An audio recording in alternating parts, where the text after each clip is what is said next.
You're listening to Miller and Moulton, exclusively on the Florida Sports Network. And now, here's Mark Miller and David Moulton. Top of the morning to you. Happy hump day. How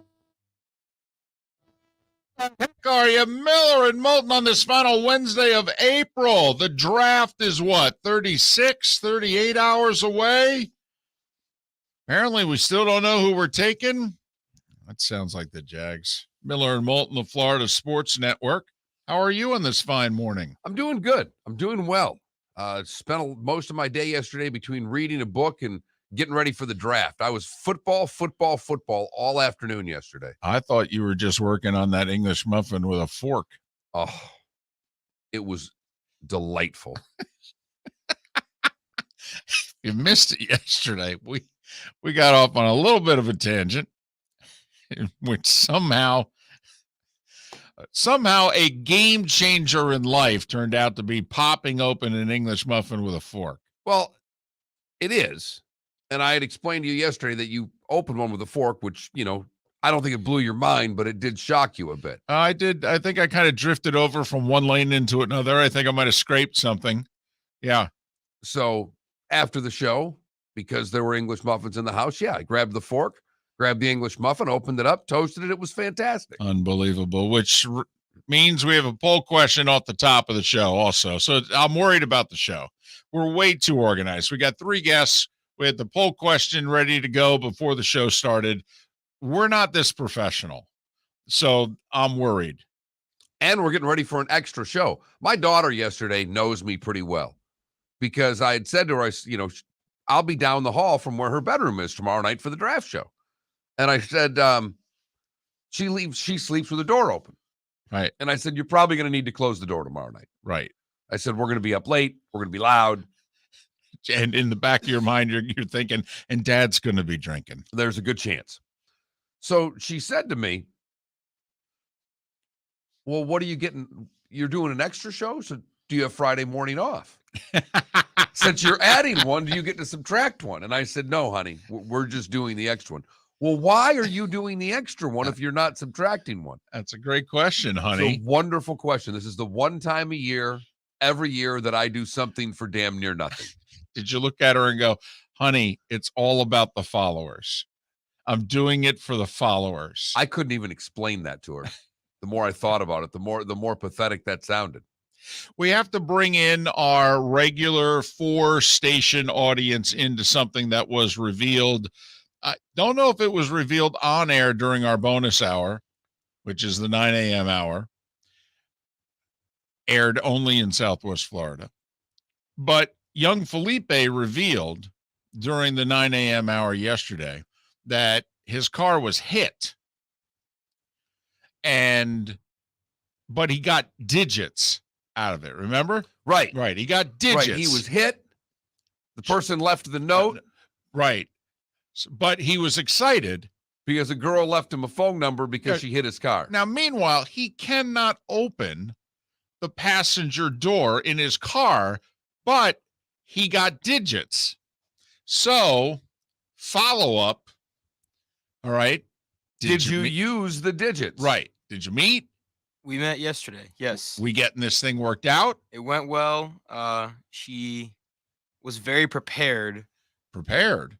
Like, had everything laid out, all her insurance information, all that stuff. She's like, I want to work with you. I know you're trying to get rid of this. Work with me. No, dude. Honey, it's really simple. Here's how you work with me. Give me I'll cut to the chase. No sense cutting to the chase. We've got 4 hours. But what do you mean, work with me? You're darn right you're going to work with me. You dinner, drinks, and you're paying for my car. Right. You hit me. She has a boyfriend. Now she's paying full price. First off, did you really think this was up? Did you really think this was going to be your turn into love? Because can you imagine that story? Yo, how'd you guys meet? Oh yeah, she ran into my car. Believe me, that's on the grand scale of 1 to 17 million as to how people met. That's not nearly as earth-shattering as you think. No, I'm not saying it's a great story, though. It is. No Right. doubt about it. You know, here, and I hate to break this to you, even if this girl ended up being the love of your life and you're married, that meeting story would rank 3rd in this room, and it ain't close.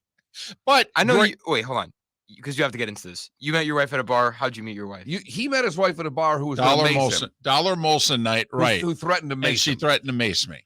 I also met my wife at a bar, and my friend had met her. They turned a hockey game off early in the season. She had a Penguin shirt on. She was not happy. They turned the Penguin game off. And a friend of mine realized she liked hockey, talked to her for a little bit, walked up to me, grabbed me, walked me across the room, and said, Eve, this is Mark. Mark, this is going to be your wife. Ha ha! Wow. So, like I said, even if the bang into the car turned into something, it's going to rank 3rd in the room. Joe Buck went down. He was doing a game. I think it was at Candlestick. All right. And he went down to get coffee at halftime. All right. And he came back up to the booth and reportedly said to Troy Aikman, I think I met my wife.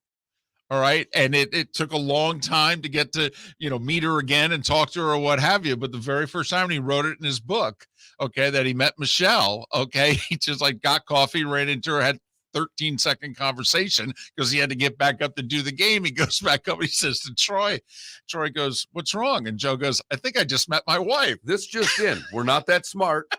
We're really easy. And when we find something we want, we can be had quickly. But yes, it would have been great.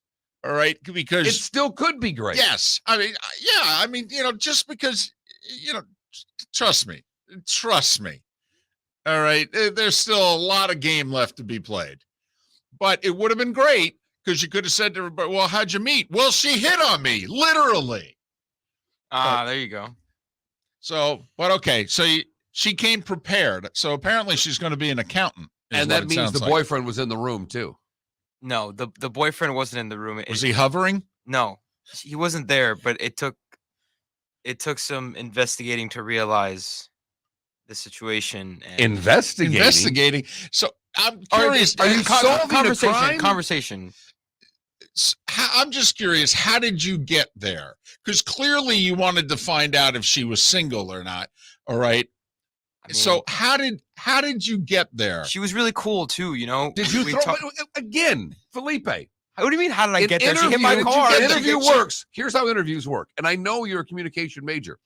Someone asked the question. Journalism, okay. You answer said question. How did you get to finding out she had a boyfriend? Right. Did you just throw it out there? So right. Yeah. No. How'd you get there? She's like, oh, let me follow you on Instagram. Smooth. Killer. Smooth. Killer. Let me follow you on Instagram. Okay. You open up the Instagram. Oh my God. As soon as you open up the Instagram, plastered all over this. Well, here, let me tell you something right off the bat. Tabloid. If they're that attached now, this relationship's going nowhere. Good. All right. So you didn't know it sitting right there. You found out like 3 minutes after the meeting was done because you went to follow her on Instagram. And okay. But so the meeting's taken care of. You've got all the information. Oh my God. Here's what I'm feeling now, that if she does have the boyfriend, she's attractive. That silence. Wow, look at that look. Philly may have been stung last night. You didn't go with the Ben Simmons jersey and the clown costume, did you? I looked a little more presentable. My hair, maybe not so much. Hey, listen, no, Mark. Now. He's a little zany. I really think anything is possible with him. I really do. Did you throw out that you produce a morning show? Yeah. We talked about what we did. Unbelievable. You thought Miller and Moulton would somehow help your cause? Oh, do you work? Oh, what's your major? Oh. She asked the same thing. Oh, I work for a radio show. Oh, that's cool. Oh, wow. See, that is cool up until you tell her the point that it's two old guys and it's a sports show. Right. A couple of old guys. Not the biggest flex, but still a flex. I mean, insulting us to our face, but that's okay. At 6:10 in the morning. Well, to a lovely lady, with the Felipe a-hole moment. Look at him though. He said to a lovely lady. Yeah, very good. Catch that? Gorgeous, lovely. What? Anyway, so what was I gonna say? Oh yeah. So she Wow. He's smitten. She must have And he's been got no just- shot. so she lives 12. listen, she lives upstairs from me. And I'm like preparing everything to talk to her about yada yada yada. And she calls me and she's like, "Oh, I'm coming back from the gym now." And I'm like, "Okay." She goes to the gym. Maybe that's okay. That's cool. Okay, More take your time. positives. And as I'm going upstairs, I have things prepared in my head to talk to her about. And as soon as I open the door, everything gets tossed out. I don't. Right. All right, let's get to the important things. Is the car going to get paid for? The car's gonna get fixed. Yes, the car's gonna get paid for. Her Perfect. insurance has everything covered. She She lives upstairs. Let me give you a little advice. I think that's the thing I like the most. The fact that she's on top of all of this. And lives right on top of you. God. Now, Felipe. I think you should try the Ben Simmons clown outfit. I think you should try the Ben Simmons clown outfit, a lot of Cuban food, and invite her for dinner. She's, you ready? Half white, half Puerto Rican. Man, this was some interview about the car. This was he got a lot of information out. Boyfriend, ethnicity. Hopefully you have the insurance info. No offense. That's the most important But- part of the meeting. Thankfully, we never talked about the boyfriend. Well, of course not. Of course, yeah. But I just Right. found out for myself. And it was a gut punch. So I'm just curious, did you go into any detail at all about the show? No. Okay. Because I'm curious if you were trying to impress and you made this show out to be far bigger and more successful than it was. No. All I And mentioned that you were the reason why. No. An integral part that they were floundering. Felipe, I'm going to get one question out of you here. Since I know you stalked her Instagram page for most of the night and saw the boyfriend. Based on the pictures of she and the boyfriend, how much taller is the boyfriend than you? about the same All right. height. No. That's good. Yeah, but I need to hit the gym. That's good. But now you got someone now you know when she works out. This kid is built. Now you know when she works out. Now you can just show up. Yeah, but Funny works. I know what I'm doing this summer. I'm sprinting. Tell you what, I haven't seen him this defeated in a while. You know, No, I'm defeated, but I'm motivated. Okay, there you go. I like it. I like it. You just need to drag out this process with the car, though. That's just, This is the ultimate slow play, David. We'll meet again, so there'll be more to meet come. again. Oh, heck. Might have to be weekly. Miller and Moulton. Hey, it's Mark Miller for the Training Grove by Orange Whip Golf, where golfers go to get better. Improve your golf game from home with Orange Whip Golf and Fitness online swing training program, The Training Grove. With a growing swing training video library and a daily program prescribed by golf fitness professionals, The Grove provides a clear path to unlock your most powerful swing, giving you control of your game like never before. Join thousands like me who have finally found a way to achieve results in half the time of traditional game improvement methods with The Grove's revolutionary blend of golf fitness, instruction, and award-winning Orange Whip products. Go to orangewhipgolf.com to get started for a free 14-day risk-free trial and use code Miller10 to get $20 off your first month. That's orangewhipgolf.com to get started for a free 14-day risk-free trial. Remember to use code Miller10. That will get you $20 off your first month. The Training Grove by Orange Whip Golf, where golfers go to get better. David Moulton for Napa Auto Parts, and Napa Filters. Insist on Napa Filters for your vehicles, or if you're a do-it-yourselfer, only buy Napa Filters. Napa has a filter for almost anything on earth that moves, whether it's motorcycles, foreign and domestic cars, vans, SUVs, earth-moving equipment. You get the idea. Napa Auto Parts, Napa Filters. Insist on them for your vehicles, or if you're do-it-yourselfer, only buy Napa Filters. Bring your big mouth to John Smith Subs and indulge in their overstuffed subs with the freshest quality ingredients. Enjoy our famous steak bomb with perfectly grilled marinated sirloin steak topped with provolone cheese, grilled onions, peppers, mushrooms, crispy bacon, juicy tomatoes, and creamy mayo. Boom! Made-to-order crispy fries can be paired with the Gator, the Cuban, the chicken bomb, or the Italian. Love local. Eat delicious with John Smith Subs. Find a John Smith Subs location near you today.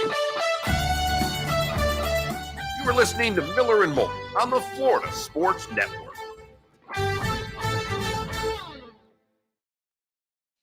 You know. Okay, Twitch, if you want to know my reaction, like the exact moment that I found out she had a boyfriend, you should follow me on Twitter and check my last tweet. Felipe, you're making people work really hard. Yeah. All right, They don't fine. care that much. I will say, though, Felipe, all right, since she hit you when you were parked, all right, she's definitely marriage material with her driving abilities. Just ask any of the married men on Twitch. And why? Because it wasn't like a moving vehicle? No, exactly. I mean, when you hit a parked car as badly as she hit you, she's definitely marriage material. How does that make sense? Because basically ask the married men about how good of drivers their wives are. That's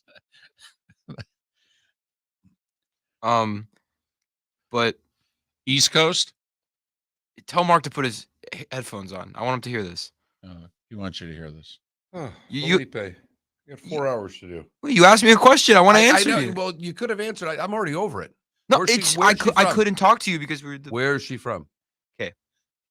born in San Juan, Puerto Rico. Look Moved to Look at him emphasize the accent there. moved to the United States for Okay, where does she College. live? here, but she moved here for college. But she's from Puerto Rico. Okay, so Okay. she's from Puerto Rico. Yes, Okay, so home is Puerto Rico. home is Puerto Rico, Okay. but she calls it that's where she's stationed because her dad was in the Navy and was stationed in Puerto Rico and met a Puerto Rican woman. Gotcha. And Gotcha. yeah, Gotcha. All right. they go to Florida a lot. All right.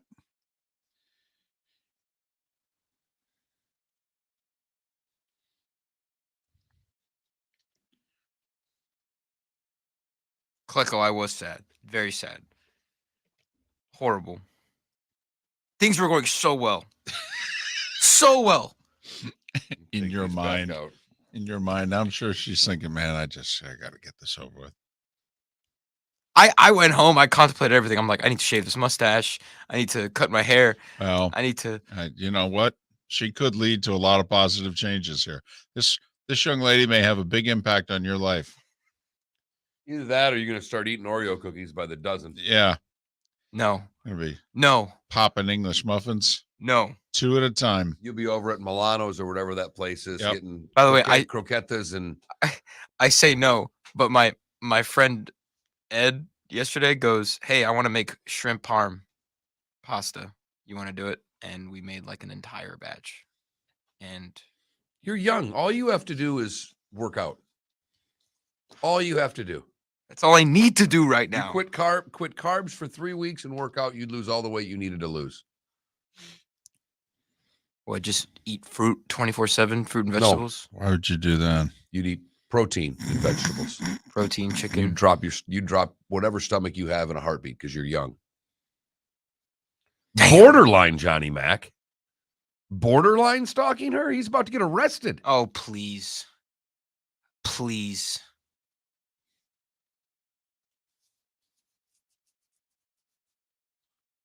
But she didn't give you the snap. She gave you the Instagram. It's a lot harder to work through that.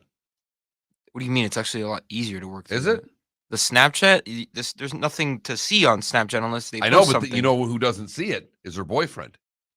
What do you Any mean? contact you have on Instagram, the boyfriend can see. No, I'm not contacting her through Instagram. I just saw her Instagram. I know. That's what I'm saying. Her boyfriend can't see the fact that I'm seeing her Instagram. Can't And even if he contact her. does, good. Come at me.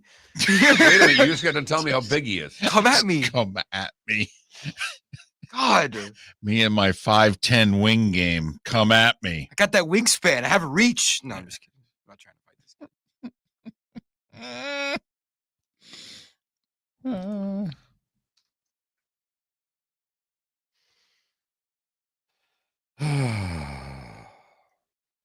They're cute when they're young. They are.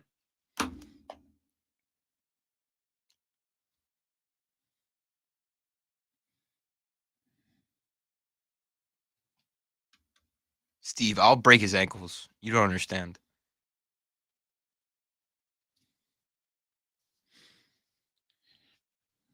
Come back. Come at me. I'm wearing a clown outfit.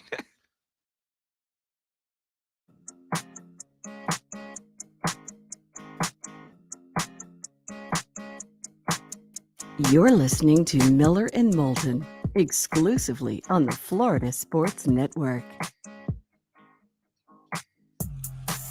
21 minutes past the hour. Top of the morning to you. Miller and Moulton here on the Florida Sports Network. Good show lined up for you today. Seth will be an hour earlier than his normal weekly appearance. Seth Everett, a little more than an hour from now. Bob Harig, his book is out.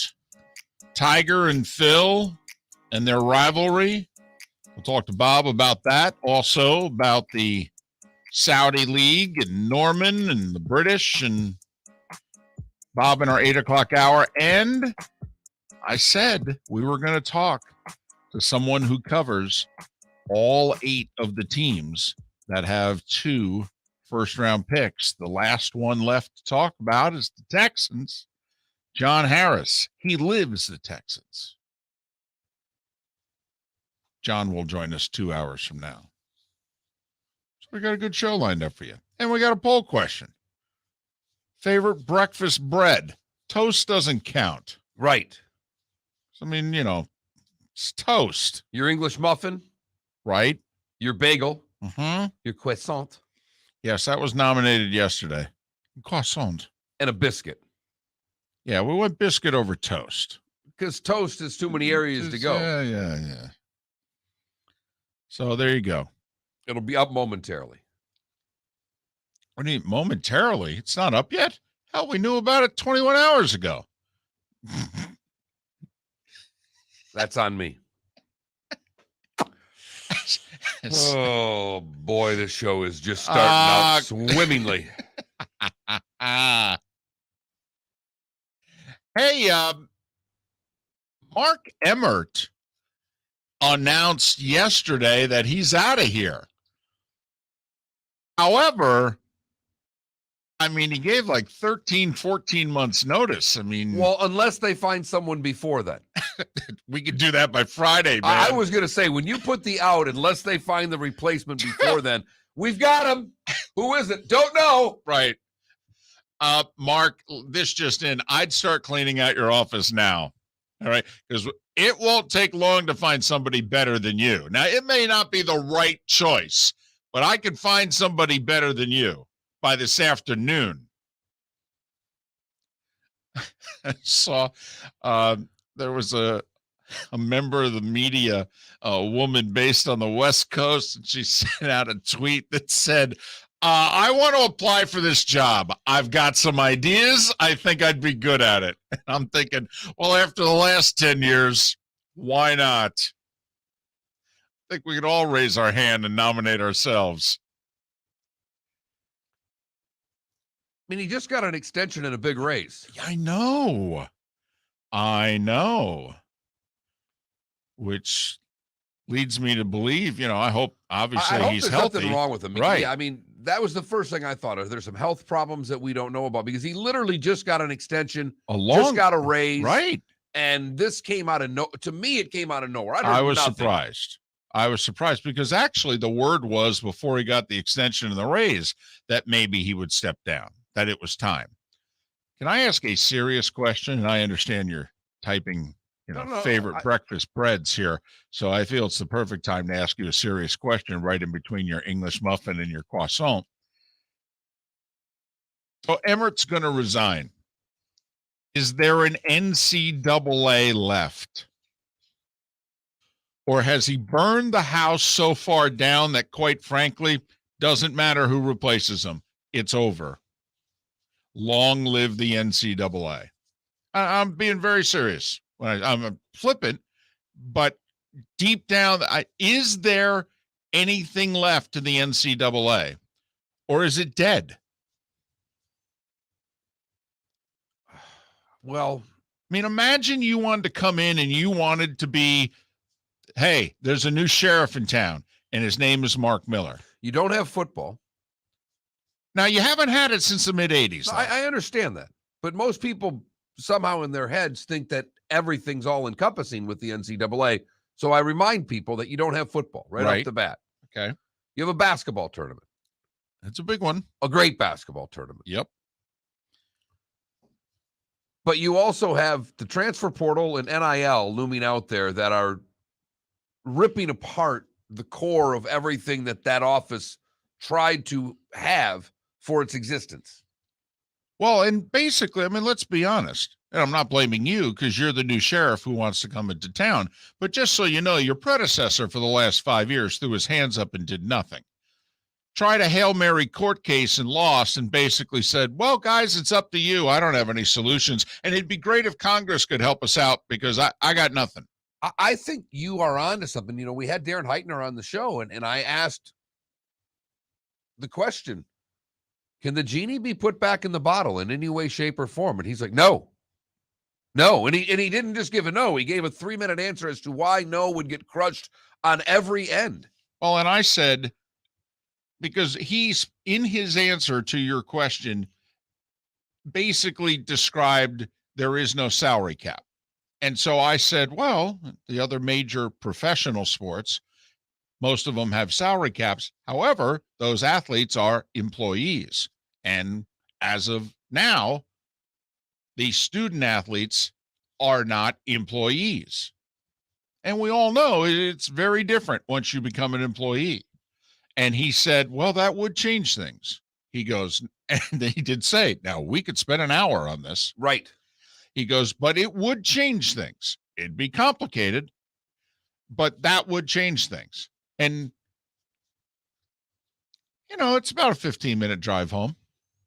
And so, you know, when I heard the news, I happened to be out and about, and I was just thinking, I'm like, well, when you're applying for that job, what it is that you want to do?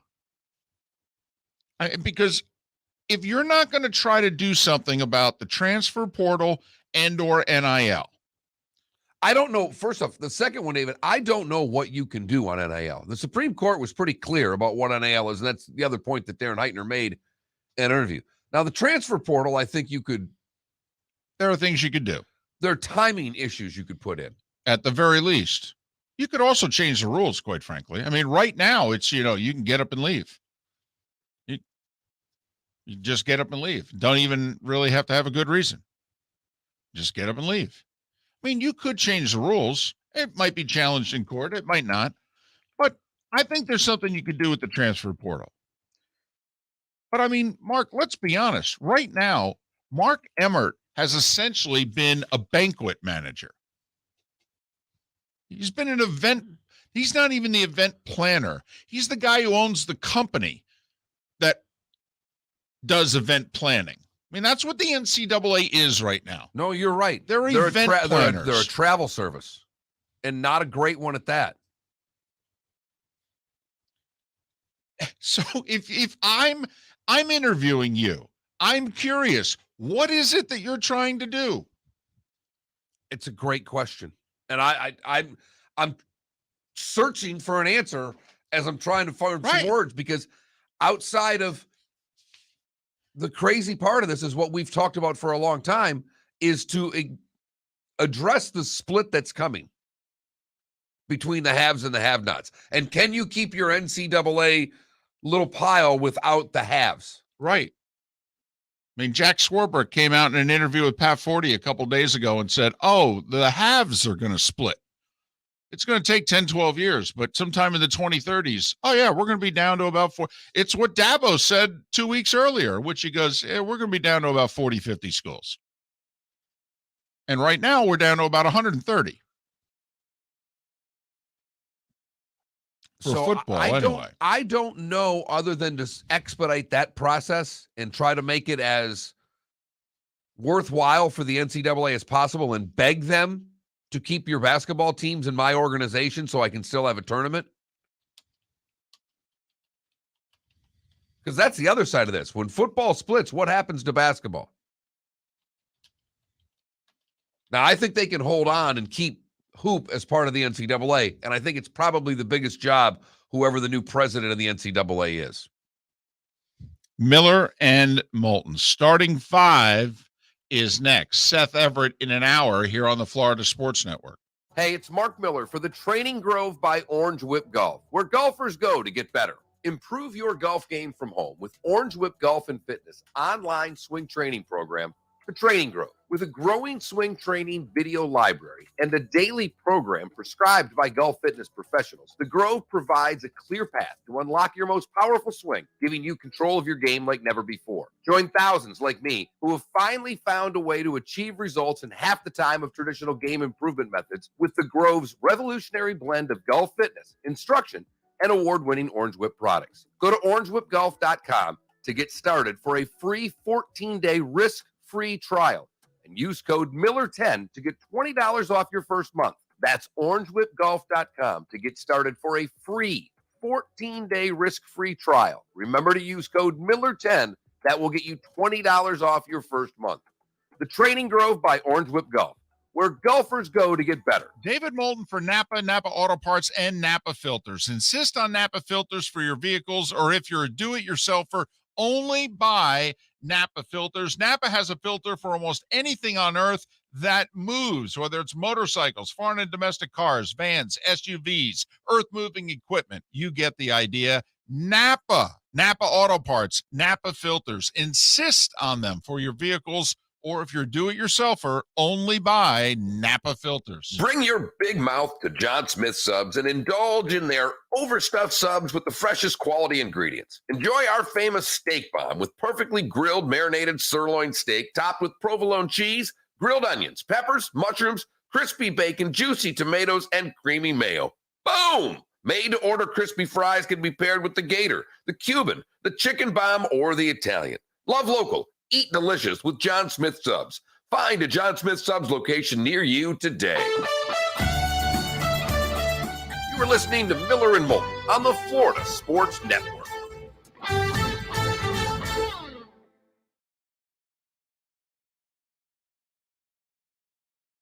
Nice little gentleman's sweep there, Klecko. I know you see that. You know, I was depressed yesterday, but not that depressed. Heat win. Let's go. Oladipo looked great. He was starting. Heat are deep, man. Duncan is getting paid $90 million to sit on the bench in the playoffs. Think about that. He doesn't even play. We don't even need him.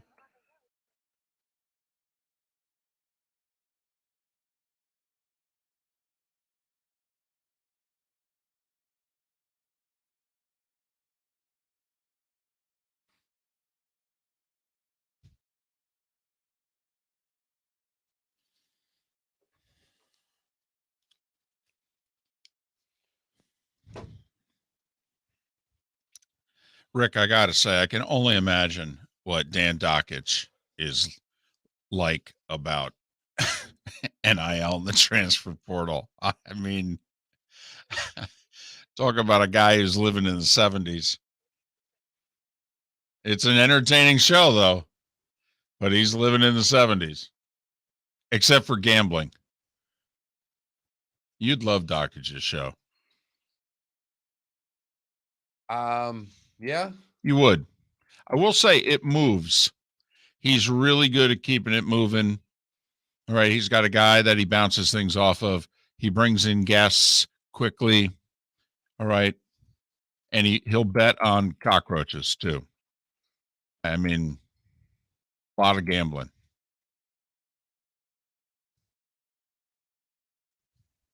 He gives his bets out every day. Okay, I'm putting 50 on this and da-da-da-da-da. What do you say? What do you mean? Last night lost Atlanta. What do you mean by this? One with the. I said I'd take Memphis, but I wouldn't. I'd lay the point. I'd take the points. Right, you won.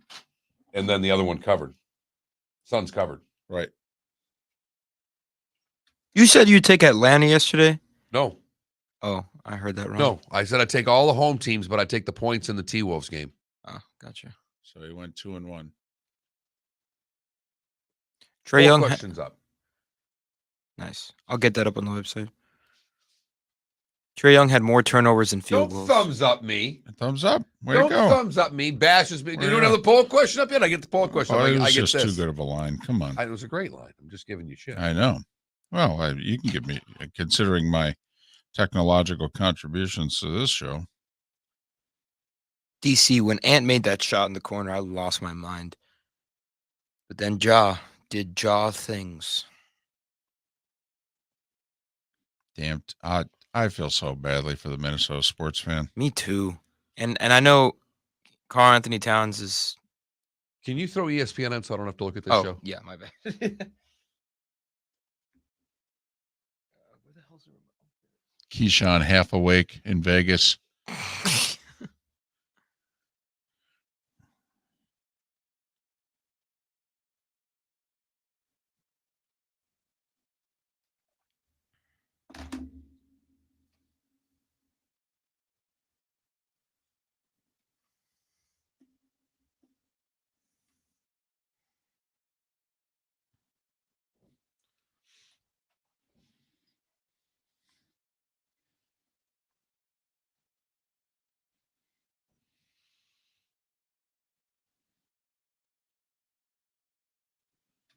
I gotta go to a.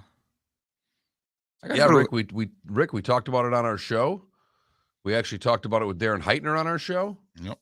Brought up specifically John Ruiz, who's bankrolled the deal. Yeah, I really need our guy to go after NerdWallet because they're spending money on everything right now.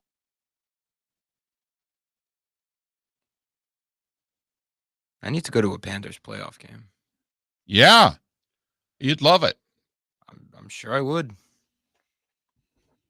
Tell you what, if it's Panthers Lightning, I know we do a morning show, but Round two? Have you emailed them about credentials for us yet? no, he hasn't sent in anything for credentials No. to anyone, anywhere, ever. No, the Heat he did.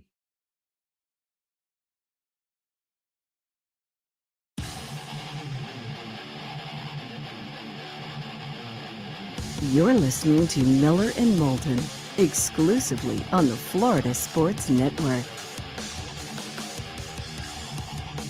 22 minutes before the hour, Miller and Moulton, the Florida Sports Network. Seth Everett, 1 hour from now. Bob Harig, John Harris, talk a little golf and the Texans.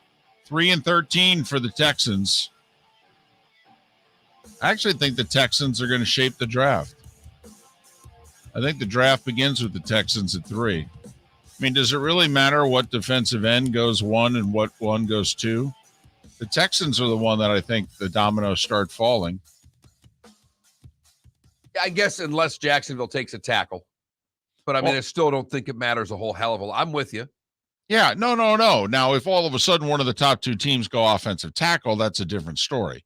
But if it's just a matter of which defensive lineman's going to go 1 and which is going to go 2, that doesn't upset anything. To me, it begins with Houston. Do they go offensive line? Are they really going to go corner at 3? Is somebody actually going to trade up just a few spots for someone specifically? I think the draft begins with Houston, and I think number 13's in play. A very strategic place in the draft. I think the other one is Carolina, David, because they, if I have this right, don't have a second or a third. Bingo. And at 6, they may just want capital. Well, Seattle's got 2 early second-round picks at 40 and 41. So, and Seattle's at 9. And you wonder if you're Seattle, do you offer up, say, your second-round pick at 41, move up 3 spots? Is there someone specifically you are targeting that you want to keep, especially if it's a quarterback? Just saying. I don't think they'd do it for a quarterback, but there are teams out there. Baltimore's got a bunch of extra picks that they could move up from 14 to 6 if there's someone that they're really interested in. Not their MO normally. No. But anyway, our draft show tomorrow night, 7:45. I like it. Because the draft starts on television at 8, but they're not going to get around to the first pick till 8:10, 8:15. And so, we don't need to do a whole 7:30 pregame. We'll start at 7:45. We'll start eating. We'll start drinking. It's live on the Miller and Moulton Twitch.tv channel. And that's it. It's a Twitch exclusive. It's kind of like Thursday Night Football, Mark, on Amazon. You're going to be sitting around wondering, what channel's it on? No, you got to go to Amazon. I was fired up when I noticed on my PlayStation, you can download the Twitch app.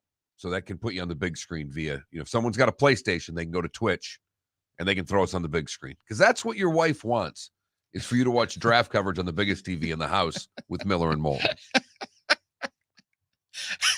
Ever walk in the room and go, who are those two yahoos? Oh, they're the guys I listen to in the morning. Get them off right now. You mean the guys that when I get in the car, I immediately hit the button and yeah. All right. Get them off my TV, please. All right. Time now for The Starting Five. 5 stories you need to know. It's the Starting Five on Miller and Moulton. Here's number 1. Well, since we were talking NFL, fifth-year options are being picked up. Teams have till Monday to decide whether or not they're going to pick up the fifth-year options. If they do, they become fully guaranteed immediately. Remember, that's the change in the last year with the CBA deal that was done. Fifth-year options that have been picked up in the last 36 hours, Mark. Niners picked up Joey Bosa's for $17.9 million. This is for next year, mind you. Right. Buffalo picked up Ed Oliver's, which is $10.8 million. The Jets yesterday picked up Quinnen Williams, $11.5 million. And it was reported yesterday that the Cardinals have made the decision to pick up Kyler Murray's option. Like, that's a surprise. His option's $29.7 million.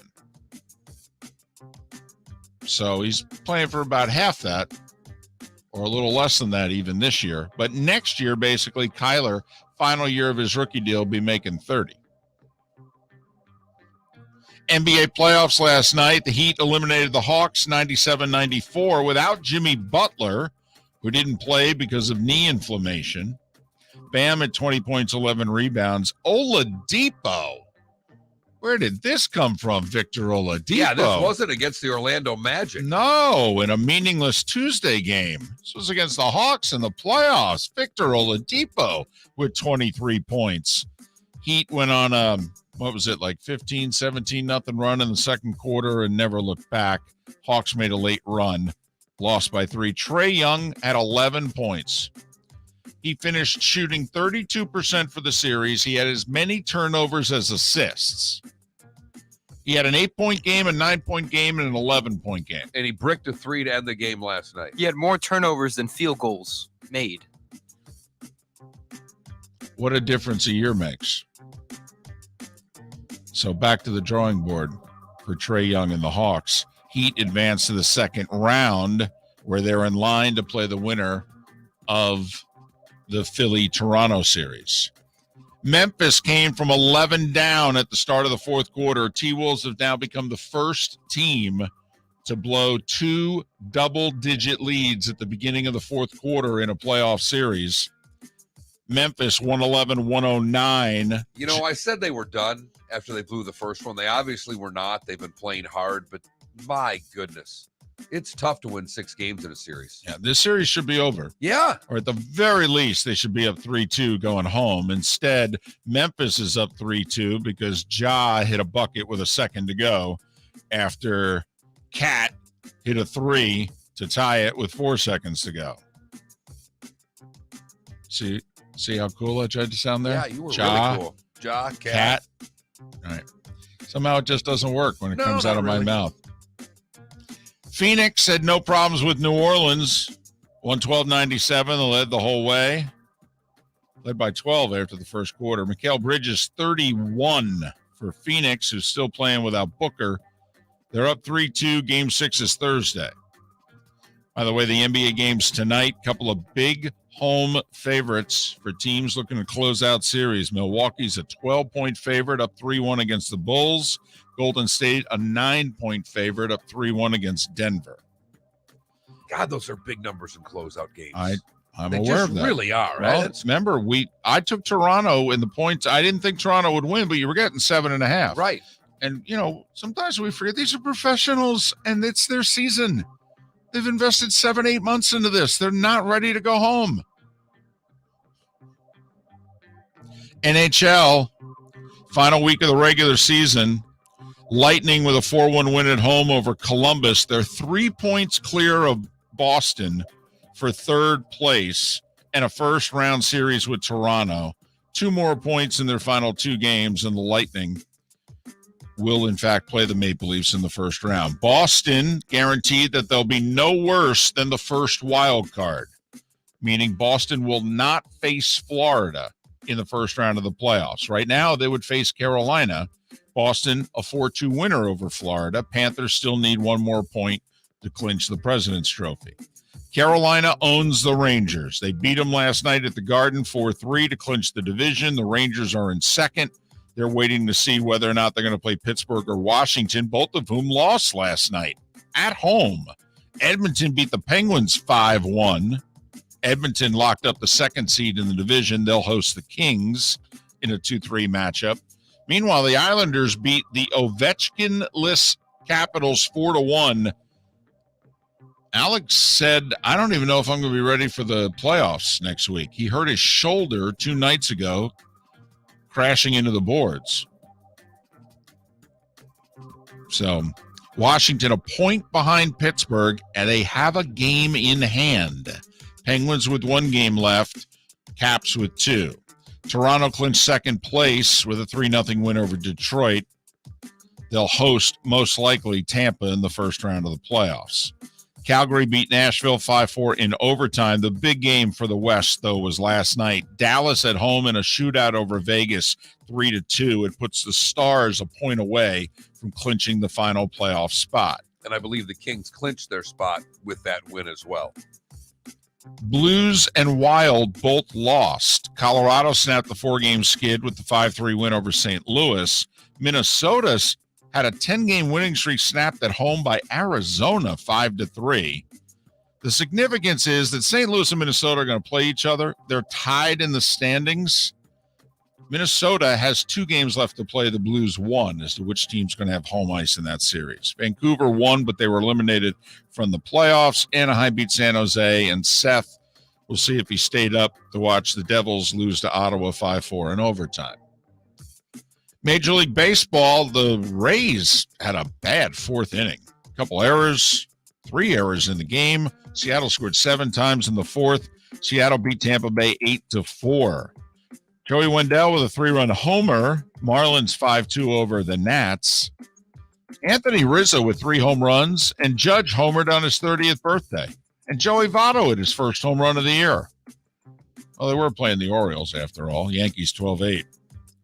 Red Sox have lost 4 in a row. Toronto beat them 6-5 and 10. Cubs have lost 6 of 7. Braves beat them 3-1. Mets have the best record in baseball. They shut out St. Louis 3-0. They've now won 6 straight series to start the year. Phillies have won 2 in a row. They bombed Colorado 10-3. Willie Adames with 2 homers, 7 RBIs for the Brewers in a 12-8 win over the Pirates. Mark, Padres beat the Reds. Where are you going to go? 9-6 the final. Reds are 3-14 on the season and 1-12 since the president and COO said, Where are you going to go? White Sox have lost 8 straight. Aren't you rooting for them to lose 120? Oh, yes, absolutely. No. The whole season. Yeah, I want people showing up in paper bags. I want posters. I want them not showing. I want them to turn into what the Oakland A's fans have done. You want to go that route? Where are you going to go? Not here. Yeah. I mean, boycott. I want them like before the game. I want them walking around the front of the stadium with signs. Get on the local news. And say where you're going to go. Where are you going to go? And then anywhere but here. Right. Exactly. Walmart. To the bar. Dinner with my ex-wife. Seriously, I just have some fun with it. Come on, you don't think Mo Egger afternoons on ESPN in Cincinnati is not going to have some fun with this for the next couple of months? Mentioned the White Sox lost their 8th straight. Kansas City beat them 6-0. Twins with 2 in the 9th beat Detroit 5-4. Minnesota's in first in the division with a lofty 9-8 record. Houston 5-1 over Texas. Kyle Tucker a homer and 3 RBIs. The Angels are off to a good start. They are. I will say Joe Madden told everyone who would listen we're going to be good this year. What, 11-7 now, I think? Yep. I think they're like a game back of Seattle. 4-1 Angels over the Guardians, right? That's Correct. what they are. They're the Guardians. They're not the Commanders. No, that's the football team in Washington. Got it. Trout homered last night. Patrick Sandoval, 7 shutout innings for the Angels. I will say, Angels are getting some pitching. Haven't been able to say that for a while. Arizona turned 5 double plays, beat the Dodgers 5-3. And Wilmer Flores had a homer and 4 RBIs. The Giants over the A's 8-2. The game's in San Francisco, so that's why we're not playing Guess the Attendance. We mentioned it earlier. NCAA President Mark Emmert announced he's going to retire June of next year, unless you can find who you really want before then. Then I'd be willing to leave sooner. My guess is he'd want to get paid, though. It's just, Of course he would. going to go out on a limb. Hey, the Canes, remember they signed that Kansas State transfer to a 2-year, $800,000 deal plus a car? Can you believe this is college athletics?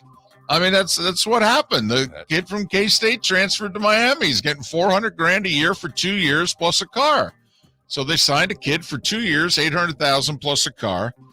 They just signed the Sun Belt Player of the Year from Arkansas State, a 6'7" power forward. He averaged 18 points, 12 rebounds a game. Canes, What are they paying him? I don't know. Not disclosed. Exactly, right.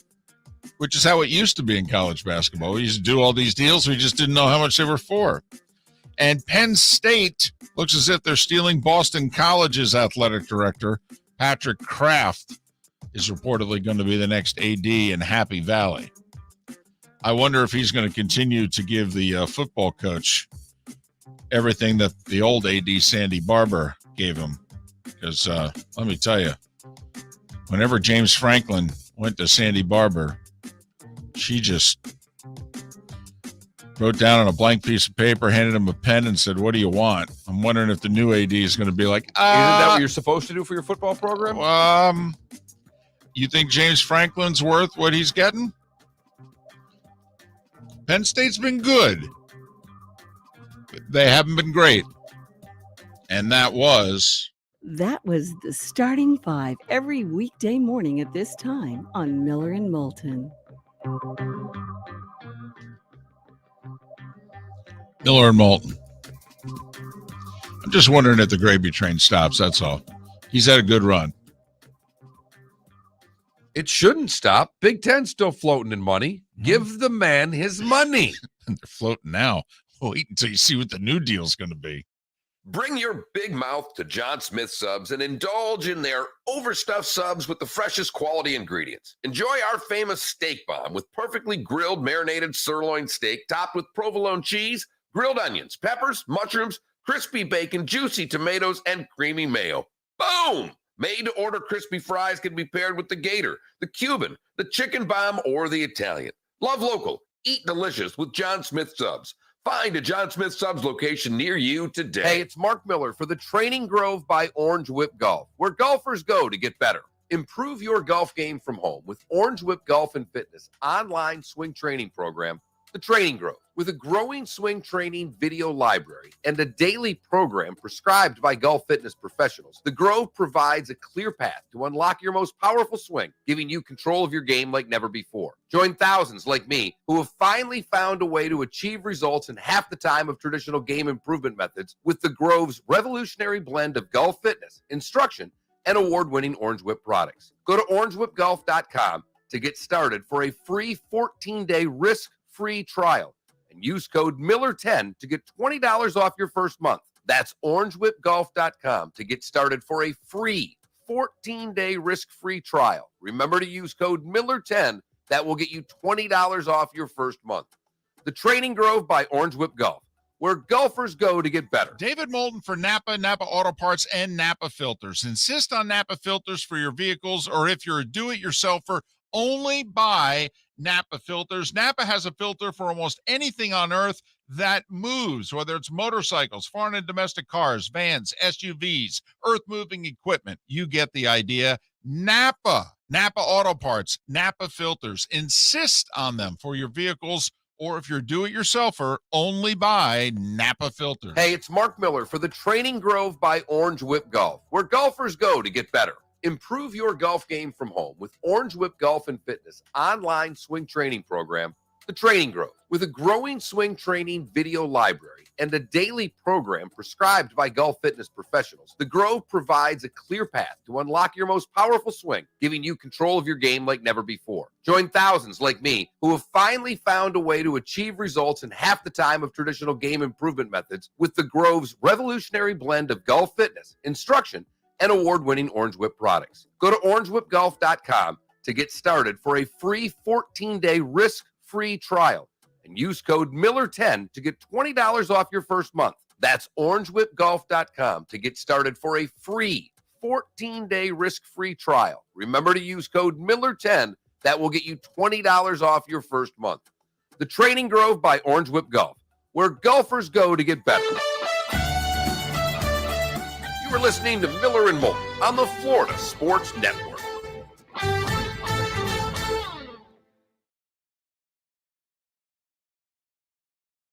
The tweet. And Toyota not dropping them, but Toyota said, they're in step with NASCAR and, we'll monitor the situation.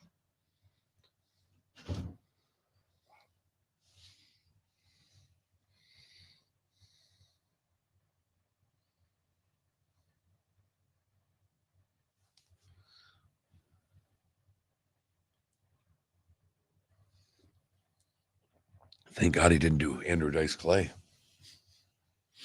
Mm-hmm.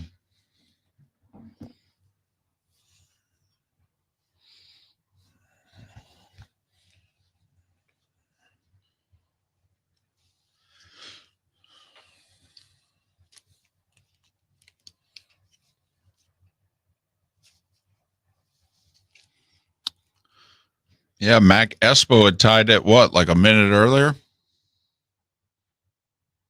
I love the fact it was an 8-game series.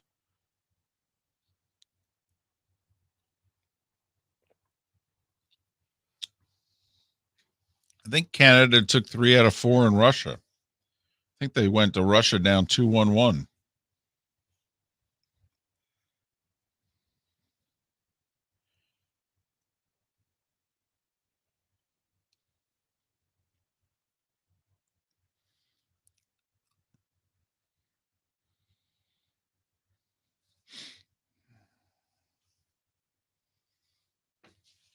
Got 2 segments here.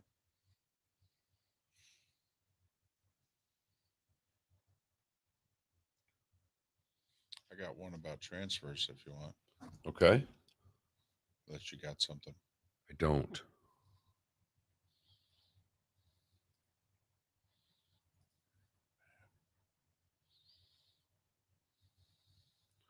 Croissant going to finish last from early voting, just to let you know. Croissant.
I sure hope Felipe gets back.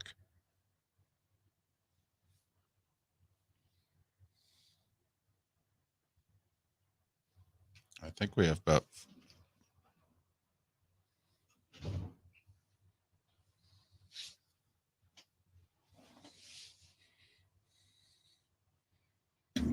Two-seam fastball. I have no idea what you're talking about. Damn, I thought you'd get it. A fast 2.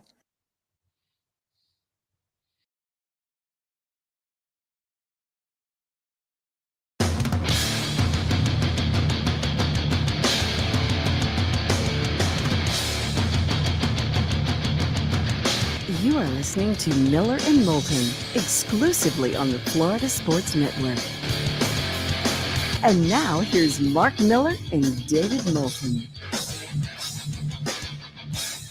Top of the morning to you. How the heck are you? Miller and Moulton. On this final Wednesday of April, the day before the NFL draft, here on the Florida Sports Network. Seth Everett will join us a little later on this hour. Bob Harig, 1 hour from now. He's got a new book out, Tiger and Phil. It's got some great stories in it, stories that many people have never heard. We'll also talk to him about what was our poll question yesterday, which is, hey, if you're the PGA Tour, what are you going to do? Where are you going to go? Where are you going to go? Are you going to let folks play in these Saudi Tour events, or are you going to ban them for life? And 2/3 of you said let them play. That's what I would do. I would let them play, is what you said. I would not. I would, yes. If we're going down this road, I don't see how letting them play benefits the tour. I don't. Why are you going to let the Saudi tour prop itself up on your back? And I understand your point completely. I just, at the end of the day, I think the tour made a mistake by drawing the line in the sand. They gave themselves zero wiggle room. They gave themselves only one course of action. And if somehow that course fails, they put themselves in a hell of a bind. Well, do they? I mean, let's just say they lose. You know, they say you're dead to us. It takes a few years. They go to court. The court says you guys were wrong. Okay. So now 3-4 years down the road, 2025, then guys don't even have to ask us for permission anymore. They can just say, want to play that tour. They can play our tour. They can do whatever they want. Okay. See, I think it's worth the time and the money and the fight. And apparently I've got $600 to $800 million in escrow, which is tremendous for a not-for-profit, don't you think? It's really, really good. I mean, wow. On radio, does the tongue firmly planted in cheek, does it go through, or? Because it was there. So, but that was our poll question yesterday. And we'll see how this plays out. But I'm more interested to see who was trying to jump. And I want to see how we find out. Who lets us know? Agents, reporters, how we get the word out of who these guys are that asked for this. Right, because was it Golf Week that said a couple days ago 15 of the top 100 correct have sent in their waiver or have signed up to play, one or both. Reminder, our text line is FSN Radio. That's the key word. You text that to 21,000 if you never texted before. FSN Radio, all one word, FSN Radio to 21,000. That gets you in. Once you've done it, well, then you can text as much or as little as you would like. You can text on the poll question. You can text on the LIV tour. You can text about anything that you want. We do our best to try to get back to you, whether it's on air or off air, with all of your texts. One of the stories of the day is NCAA President Mark Emmert announcing he's retiring effective June of next year, unless you can find somebody else sooner. And of course, insert joke here. I mean, 3 drunks at the end of the bar, I think, would do a better job. But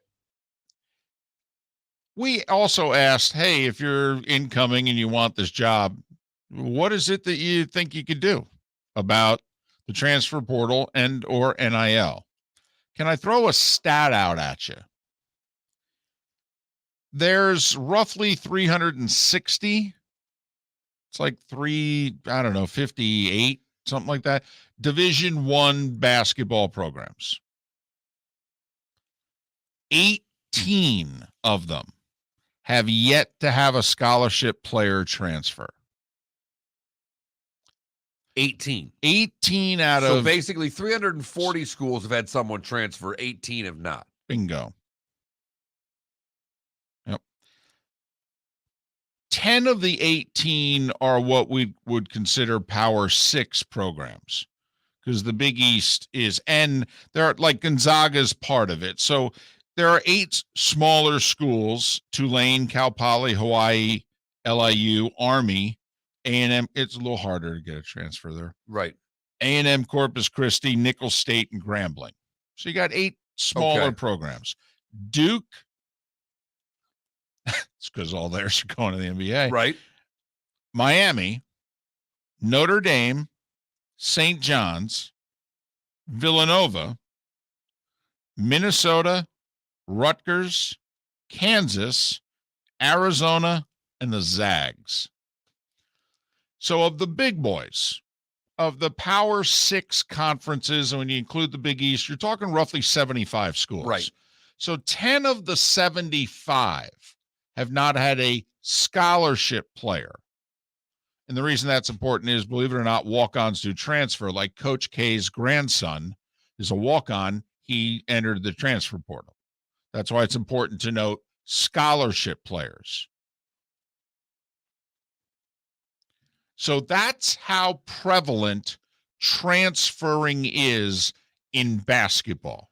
You know, I hope we can stash that number somewhere or mentally remember it, because I do think the first thing that people have to understand is we are still going through the super senior portion of collegiate sports.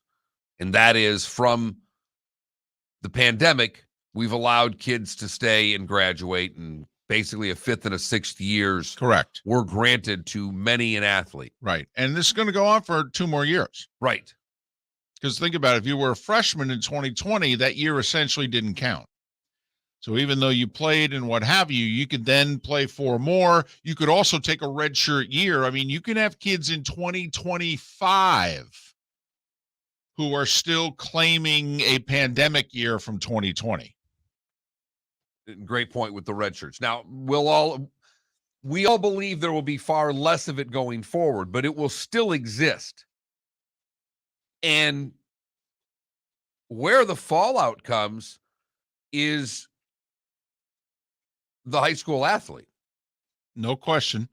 Fewer scholarships are going to be offered to high school athletes in football and basketball than proportionally has ever taken happened place before. Right. It'll weed itself out. Like you say, it's going to start to get better probably beginning next year. But there's a couple of high school coaches that I follow in the Southwest Florida area on Twitter that I followed for a while, because they're pretty dialed in. And when we were just in this market, they were the ones that were the most dialed in. And it's down to where I really just follow one, because he seems to be a pretty insightful human being. And it seems that weekly he's tweeting out handfuls of kids that aren't even getting offers. He's been at this a long while. He and I have had some conversations via direct message, of which he said, I've never seen it like this. Good players. I know what it takes to get a scholarship. I've been doing this for 25 years. These guys aren't getting scholarships anymore. So that is, the high school fallout is going to be evident. Now, curious if you think the mid to low major can benefit at all by maybe getting high school kids that they weren't able to get before, because Power 5, Power 6 schools aren't going to be offering these scholarships the way they once were. Well, it's twofold. You could argue that, but then here's the other part of the equation. What is it that they say, particularly in basketball? You want to get old and stay old, which is tough to do. And it means you want a bunch of upperclassmen. You want guys with experience, and then you want it, by staying old, you want to keep having teams that are experienced. Well, it's tough to do it when you recruit high school kids, because what are they? They're not experienced. It takes 2-3 years to get them experienced. Well, during that time, you might do a lot of losing, because look what's going on right now. People are grabbing transfers, guys with experience, guys who are old. Why would I bring in 3 kids from high school? It's going to take me 2 years to get them to the level of the kid that I can pick up in the transfer portal. And you have to throw out the asterisk and say maybe it gets them there, because you don't know. So going forward, I mean, listen, there are a lot of Division I basketball coaches who are going to just flat stop recruiting high school kids unless it is just a kid in their backyard that they absolutely positively have to recruit for numerous reasons. But I've had quite a few of them actually tell me I'm not recruiting high school kids anymore. There's no reason to. Why? Because I can let the high school kid go to the low to mid major, see if he's any good, and offer him a scholarship in the handshake line, for crying out loud. Hey, I don't even know if the low to mid majors are going to be recruiting high school kids. No. I'm saying if I'm a Power 5 school, why am I recruiting anything but low and mid majors right now? Who are the guys I missed on? Yeah, I mean, in a way, it's pretty easy for the Kansases of the world. They go after, as Dick Vitale would say, you go after the diaper dandies. And then otherwise, you could just go, well, why don't we, like Miami just did. I'll take the best player in the Sun Belt. Yeah, bring him in. He went for 18-12 at Arkansas State. He's a good player. He can fit right in and start here. And he's like, great, I get to go to the ACC. This is fantastic. It's where I wanted to go 2 years ago. But I was under-recruited. Now, I will say the K-State guy to Miami, that I don't know that is kind of a lateral move. That's going to be strictly for money. Yeah, that's a business deal. Which gets us back to the person replacing Mark Emmert. Is there anything you can do about this? Not a damn thing. Or has Emmert basically burned the house so far down that you might as well be running a bowl game? The negligence of which Mark Emmert has run the NCAA with will forever be remembered. Because this could have all been stopped. This did not need to go to the Supreme Court.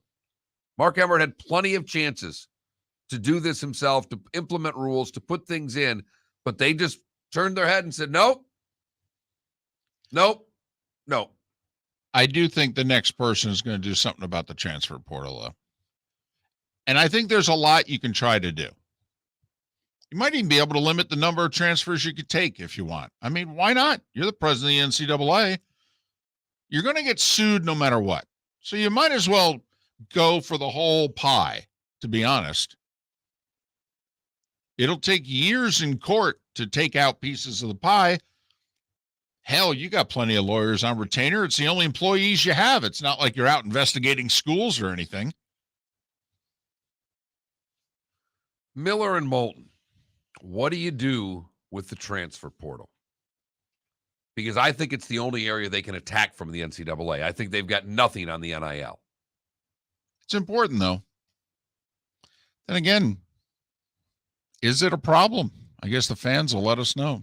Hey, it's Mark Miller for the Training Grove by Orange Whip Golf, where golfers go to get better. Improve your golf game from home with Orange Whip Golf and Fitness online swing training program, The Training Grove. With a growing swing training video library and a daily program prescribed by golf fitness professionals, The Grove provides a clear path to unlock your most powerful swing, giving you control of your game like never before. Join thousands like me who have finally found a way to achieve results in half the time of traditional game improvement methods with The Grove's revolutionary blend of golf fitness, instruction, and award-winning Orange Whip products. Go to orangewhipgolf.com to get started for a free 14-day risk-free trial.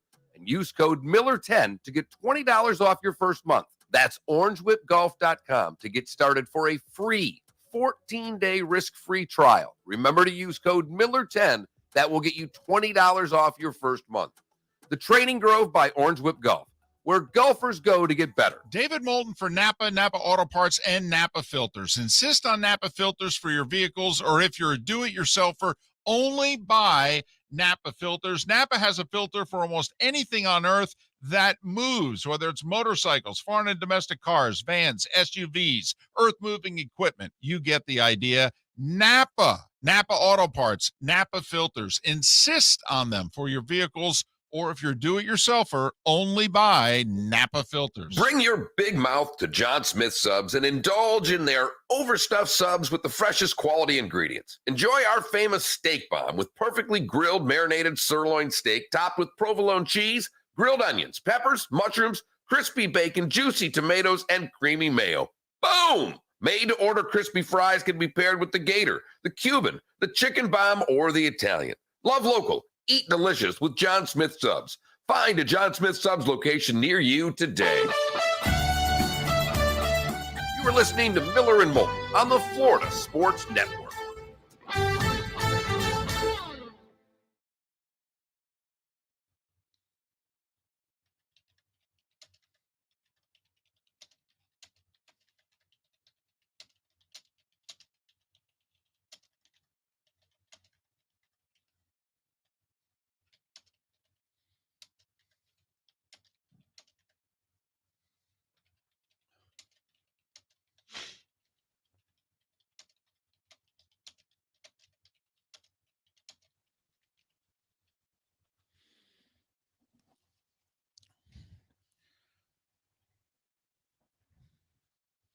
Don't get me going on Gary Player's the most underrated great player, arguably in all of sport.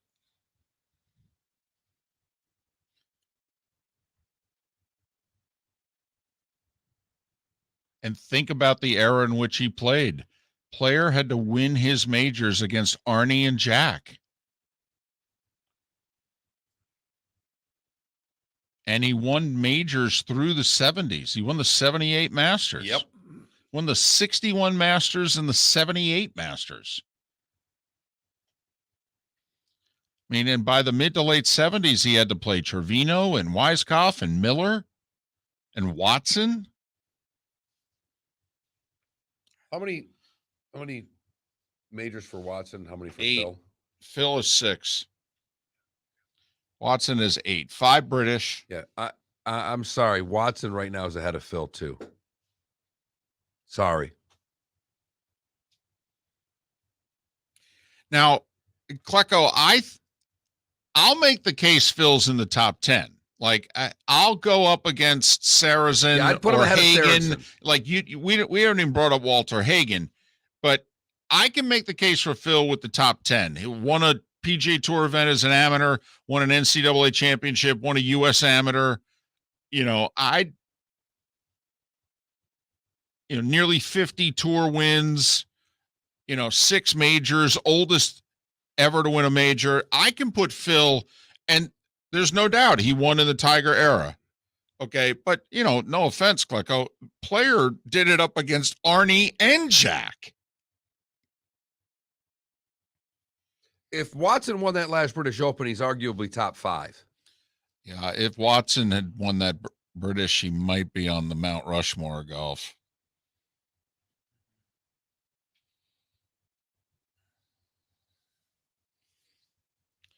Klecko, I argue he's top 10. Who wins a major first? Koepka or DeChambeau? Koepka.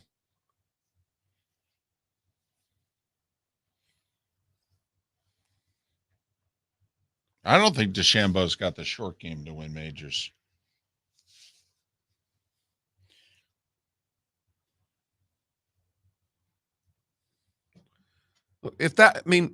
Klecko, I know it's your opinion. You're going to argue it as long as you can, but you've got a lot of people disagreeing with you. But keep pounding the keyboards, man.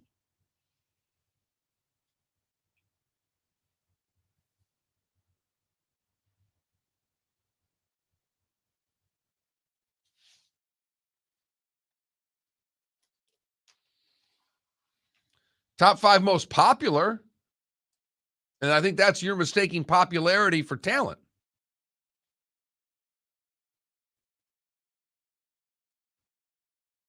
Or not talent, but popularity for results. By the way, did the FHSAA pass the shot clock for high school? I think they did. 30, 35, 25? I think 35. 35 would make sense, in my opinion. But if they did, good. That's Jim took yesterday off for flying? 123. I got the phone call. I was a minute and a half away from being in a coma. That's when the nap is? Well, it just happened to work out that way yesterday. Usually it's earlier. I was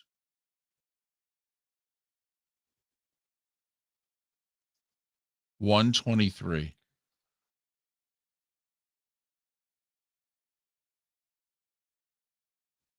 adding a shot clock to high school basketball is monumental.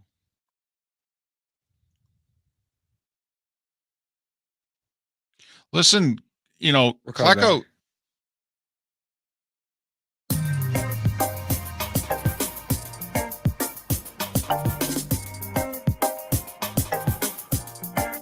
Welcome back to Miller and Moulton, only on the Florida Sports Network.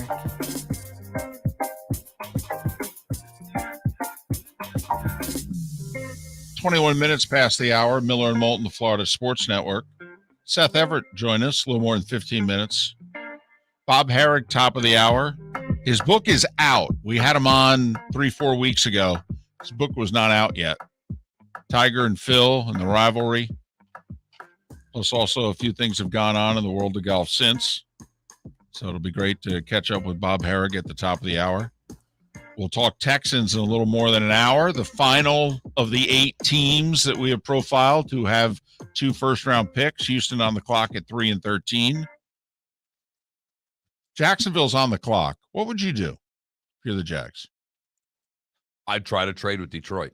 And I would be desperately trying to move down to one spot. If Detroit really wants Hutchinson and I could fleece them for something else, that would be my modus operandi. Look at you going modus operandi before 8 a.m. Well, sometimes you have to do those things, David. Sometimes you don't. But that's what, if I were Jacksonville, that would be my first move. I don't think anybody 3 down. I would call Houston to see if there was some reason why they wanted to come up and get someone. After that, see, I would take the tackle. Which one? Yes. Got an NC State tackle, Mississippi State tackle, and Alabama tackle. This is where I'm not right. I will plead ignorance. I'm not good enough. I need Paul Alexander next to me. You know, I've heard people make a case for every single one of these linemen being the best lineman. They think Neal's the most versatile of the tackles. Like, for whatever reason, they think that I think it's Iguanu of NC State, and then Cross is the guy from Mississippi State. That they're left tackles. And that Neal could start at right tackle, which for Jacksonville, to me, would be the way to go, because right now you've got Cam Robinson at left tackle. Another reason why I would take a tackle is that the guy on the team that's just good enough to keep getting paid, but every time you do the deal, it's kind of like the coach. Like my feeling about James Franklin at Penn State. He's just good enough that every time somebody knocks on his door, thinks about hiring him, that he goes to the AD, and the AD goes, man, I don't know if you're worth this, but I don't know. It might be hard to replace you. So, all right, I'll give you another couple of years. I'll give you an extra $1 million a year. Well, and I've heard Neal can play guard if they have to stick with guard for a year. He could play the right tackle spot. I've got Trevor Lawrence. I just went out and invested in a wide receiver. A couple of them. Yeah. Really overpaid. Okay. But the only way you're not going to have to overpay is to start having some success. And I've got to keep my quarterback upright. So I would be more likely to go tackle here, David, than I would defensive player. I'm totally with you. And apparently we're morons because they're not thinking that at all. But another reason why I would go tackle is that deep down, I'm looking at how much money I'm paying Cam Robinson. And I'm like, he's not this good a player. He's just on our team. He's better than most, as Gary Koch once famously said. And somehow, some way, we ended up having a franchise tag this guy, and we're paying him big money for a guy who's like above average. I got to get off the Cam Robinson train, quite frankly, if I'm Jacksonville. I'm like, he was in the right place at the right time, and we didn't have anybody else to replace him, but I'm going to draft somebody to potentially replace him. Don't know what to tell you. Can't keep paying you this much money. You're not that good. Man, that's where I would go. You and I are in the same line when it comes to this, but it doesn't appear to be the case. Here's another thing that I was thinking. Remember all the rumors on Monday. I mean, we were done with our show, and we don't oftentimes text and communicate after we're done with the show. Occasionally something goes on. We send each other texts. Usually if something's funny, we'll talk to one another. But for the most part, I pay attention to the sports scene. You pay attention to the sports scene. We do it separately. We meet 5:30 the next morning. But all these rumors started just flying on Monday. And what I couldn't understand is, because Monday was the day in which all of a sudden, absolutely positively, the Jags are not taking Aiden Hutchinson. And if I was Trent Baalke and Doug Peterson, honestly, I would pull everybody into the room and go, where the blank did this come from? Well, and if anything, I'd keep lying to say I'm taking Hutchinson to try to get Detroit to give me something else. Thank you. I mean, talk about rumors that totally do not benefit the franchise. I mean, it makes you wonder also how they go about their business. And because it makes no sense at all for that to be the rumor coming out of the Jags. Because Detroit has said publicly they would prefer Hutchinson. So wouldn't you as an organization only be sending out the signals that, oh, we're taking Aiden Hutchinson. He's number one on our board. So that maybe Detroit at the last minute picks up the phone and goes, hey, can we give you one of our third-round picks? Just flip. Now, Detroit doesn't have a fourth or a fifth, so I don't know how likely they are to be giving up 66 or 100, I think it is, whatever they have in the third round. But if I am with you. I'm trying to speak from the Detroit's GM standpoint. If I'm the Jacksonville, if I'm Balky, why am I letting anybody say anything but Hutchinson? That's all I want coming out of our office's mouth right now. Even if we're going to take somebody else, David. Because remember, secrets can be kept. Jacksonville was 8 years ago now. Nobody had any idea they were taking Blake Bortles, including Blake Bortles. Was stunned. And the Jaguars, I think, were at 3. Yep. And took Bortles. And it was like a jaw dropper. And Bortles was like, they talked to me once. No interview, if I remember. I don't think he worked out for him. They didn't work out. They didn't bring him in for an interview. They might have talked to him at the combines. Now, you can certainly argue upon further review. Maybe that's why they made a mistake. But, and he wasn't linked to them at all. I mean, some of the rumors to me on Monday made no sense at all. Willis to Detroit, number 2.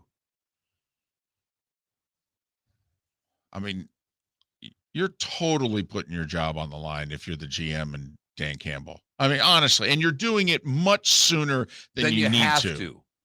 Like, I mean, you have to be convinced that this guy is the deal, not the best of my alternatives in 2022. I mean, that's a put your job on the line, put your career on the line move. As a general manager, you're putting your career on the line. Well, Dan's not getting another head coaching job either if they take Willis and it doesn't work. No. But as a GM, you're not getting another job. I mean, they're still the one responsible. Dan Campbell's not drafting for this team.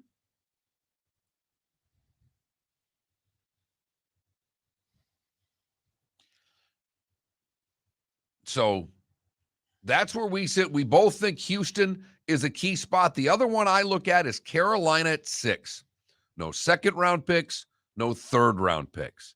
If you're Carolina and things start falling a certain way, someone's there with the Giants right behind you. Could you go to Seattle?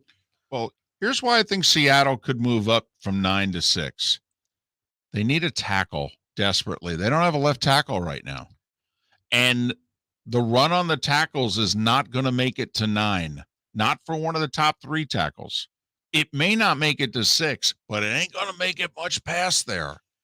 But if Houston all of a sudden takes Sauce, the kid from Cincinnati that we were hearing the rumors about, and you go D-tackle, corner for the first 3 picks, now all of a sudden if you're Seattle, you can go, well, if we can get to 6, we're going to get one of the 3 tackles.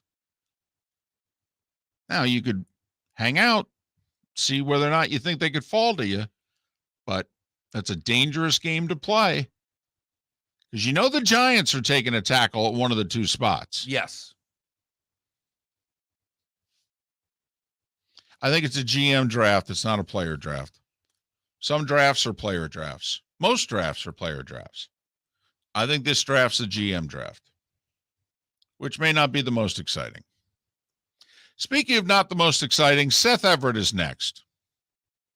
Hey, it's Mark Miller for the Training Grove by Orange Whip Golf, where golfers go to get better. Improve your golf game from home with Orange Whip Golf and Fitness online swing training program, The Training Grove. With a growing swing training video library and a daily program prescribed by golf fitness professionals, The Grove provides a clear path to unlock your most powerful swing, giving you control of your game like never before. Join thousands like me who have finally found a way to achieve results in half the time of traditional game improvement methods with The Grove's revolutionary blend of golf fitness, instruction, and award-winning Orange Whip products. Go to orangewhipgolf.com to get started for a free 14-day risk-free trial and use code Miller10 to get $20 off your first month. That's orangewhipgolf.com to get started for a free 14-day risk-free trial. Remember to use code Miller10. That will get you $20 off your first month.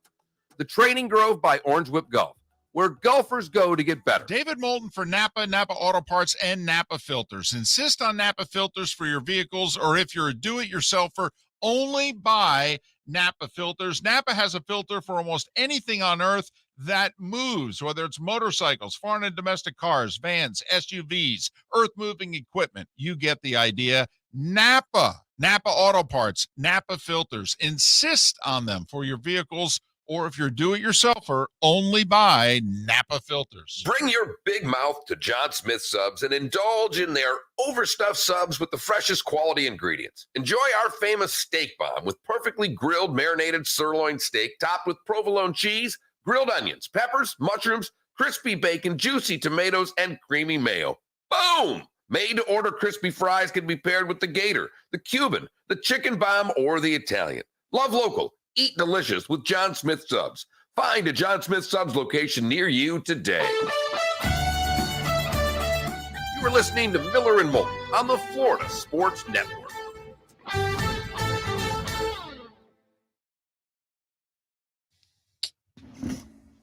The best dunks are whenever, like, if you cock it back, like where the ball is directly behind the back of your head. Nothing beats that. That's why I love Westbrook so much.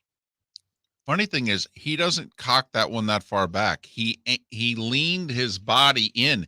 If you look closely, his arm goes straight up, Right. but his body leans forward. It's like a Westbrook. So dunk. it looks like he cocks it.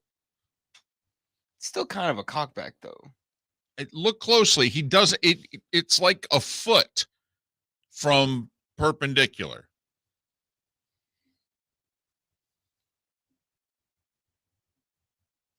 Have you ever been in the studio across that Raj works in? Oh yeah, I like how the desk is elevated. Yeah.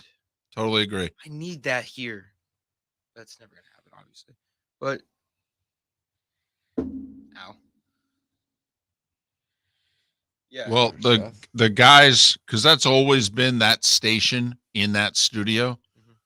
and the long running afternoon show, they got their 2 cents in, and they wanted it up, and so they built it. What's that? The K-Rock studio, how the desk is much higher Gotcha. because although believe it or not, the one guy sits. It's Hi, Stan Seth. Haney stands. Oh, hold on. Let me bring Seth on. Seth, what's up, man? What's up, gents? Morning. Good morning.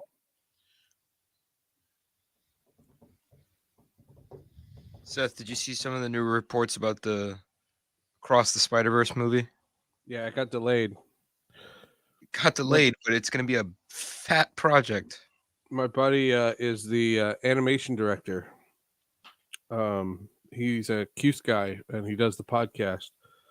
So when they delayed the movie, he said, "Does that mean I can't come on the podcast?" I said, "Yeah, you can't because you're not allowed to talk about anything." But largest crew ever for an animated movie. Yeah. That's insane. 240 characters also. Ugh.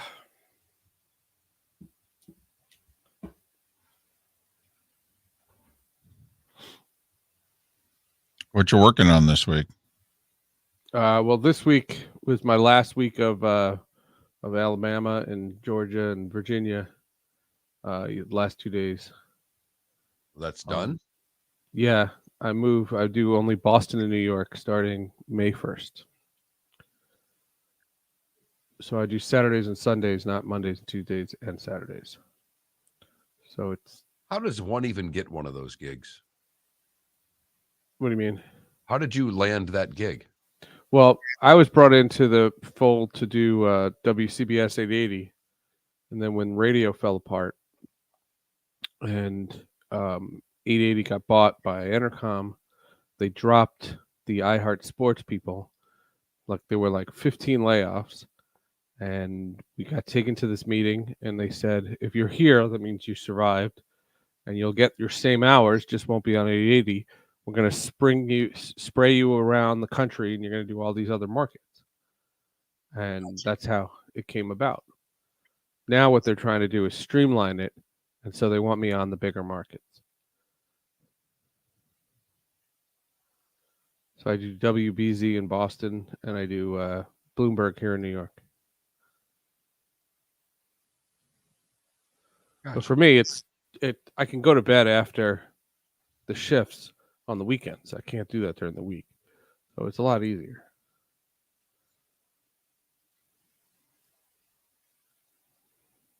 And it'll help me be more awake for my podcast. Well, you could certainly hear that. It's a lob.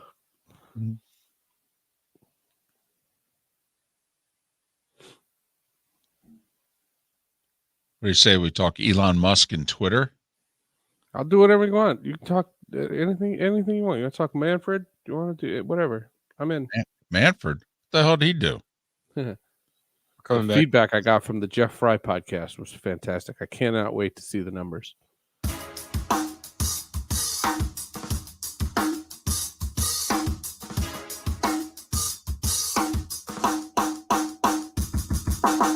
Welcome back to Miller and Moulton, only on the Florida Sports Network.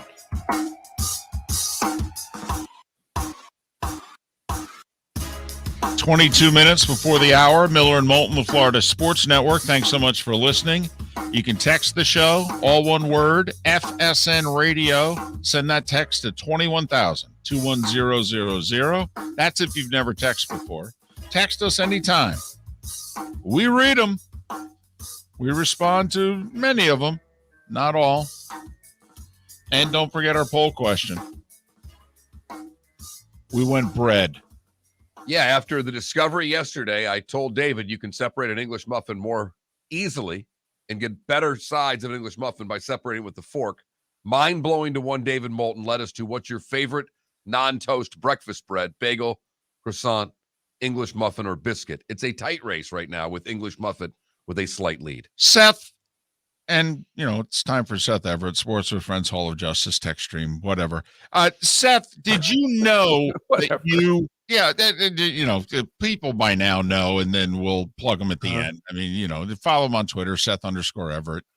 Yada, da, da, da. So did you know you could open an English muffin with a fork? Sure.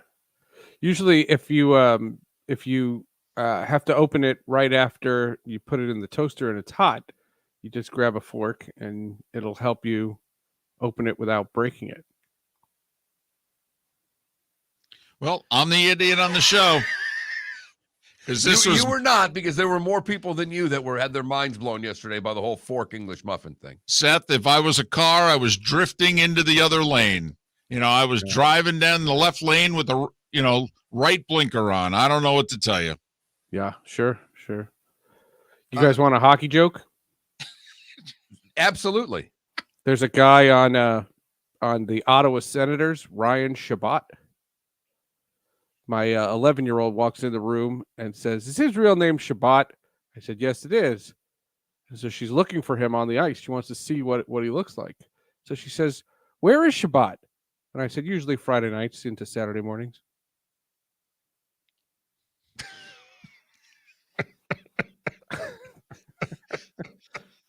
Please tell me she left the room. My 13-year-old thought that was pretty funny. Well, it's the difference between 11 and 13 right there. That wasn't bad. By the way, answer the poll question. Favorite breakfast bread that's not toast: bagel, English muffin, croissant, biscuit. Well, I'm from New York. It has to be a bagel. Well, but it has to be a certain kind of bagel and has to be in a certain part of the country. No. It's a generic question. Florida does weak bagels. It just, listen. We don't do bread all that well. No. The water. Right. Yeah. People think the water in New York is not good. It's actually great. And that's why the bread in New York City for pizza and bagels and what have you is exquisite. New York does better bagels. New Jersey, though, underrated for their pizza. I'd take New Jersey pizza over New York. And most people would tell me they'd take New Haven pizza over both.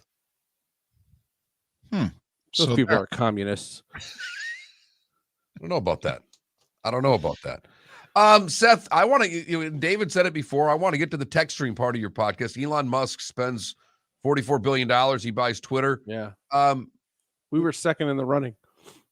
always hate when you come up second in ones Yeah. like that. 4.4 cents. What does it mean? And what does it mean to guys like us? Because I can see where people are being a little up in arms of being able to say whatever you want. But for three guys who use Twitter primarily, and I know you do it for some of your other podcasts, but we use it to get information, find information, and sports stuff. How much does it change for guys like us? I don't think it's going to change in the initial. I think the edit button would be something that would really, really help. Twitter's an interesting platform. I don't think there would be a reason that, suddenly I'd want to leave it. I like the following that I have. I like that my following is authentic. I think you guys have the same feeling about that.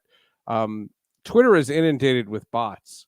There are so many bots, and I think a big deal for Elon Musk is to get rid of the fake people and authenticate people. So, I don't know if you guys see this on your Twitter feeds, but I see guys trying to apply to get verified.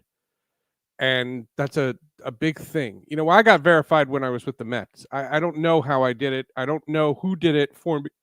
All I knew is there was a blue check, one day next to my name. And more people should have that. That what they're trying to do, what Elon Musk seems to be saying is he wants full transparency, and that people should be accountable for who they are and not hide behind these, Tomb Raider 99 handles and things like that. And so I think that could be a positive. This idea, if you look comparatively to Facebook versus Twitter, that is literally like McDonald's versus Arby's. And it's incredible. Arby's does pretty well. Twitter has about 200 million users, and Facebook has about 3 billion users. That's a crazy number. It's an insane number to realize when people think Twitter is the center of the universe. It's really not. And No. But what it has done is it has embraced journalism, and journalism uses Twitter more than other fields. And so I'm interested to see how it impacts journalism. People have already tweeted, if Trump comes back on, I'm not going on Twitter. No, you're not. You're not leaving your Twitter account. Just deal with it.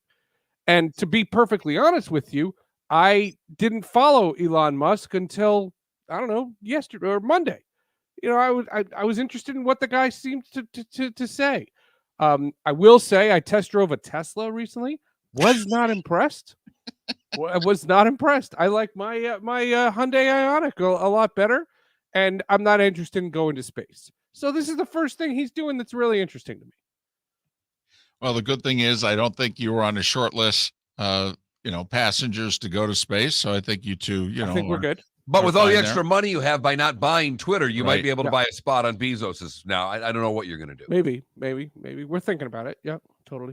Seth, when you mentioned coming in second for Twitter, you reminded me of the person that kind of goes to those art auctions Yeah. and, always makes a couple of bids. Okay. And knows just the time to stop bidding, seeming important, seeming as if you have money, but God forbid you go a little too far. I don't know about you, Mark. I got caught one time, $700 at a charity auction. No one bid after me. It was like, oh, come on. No, the only time I got caught on an auction is when somebody was hosting the auction, Seth.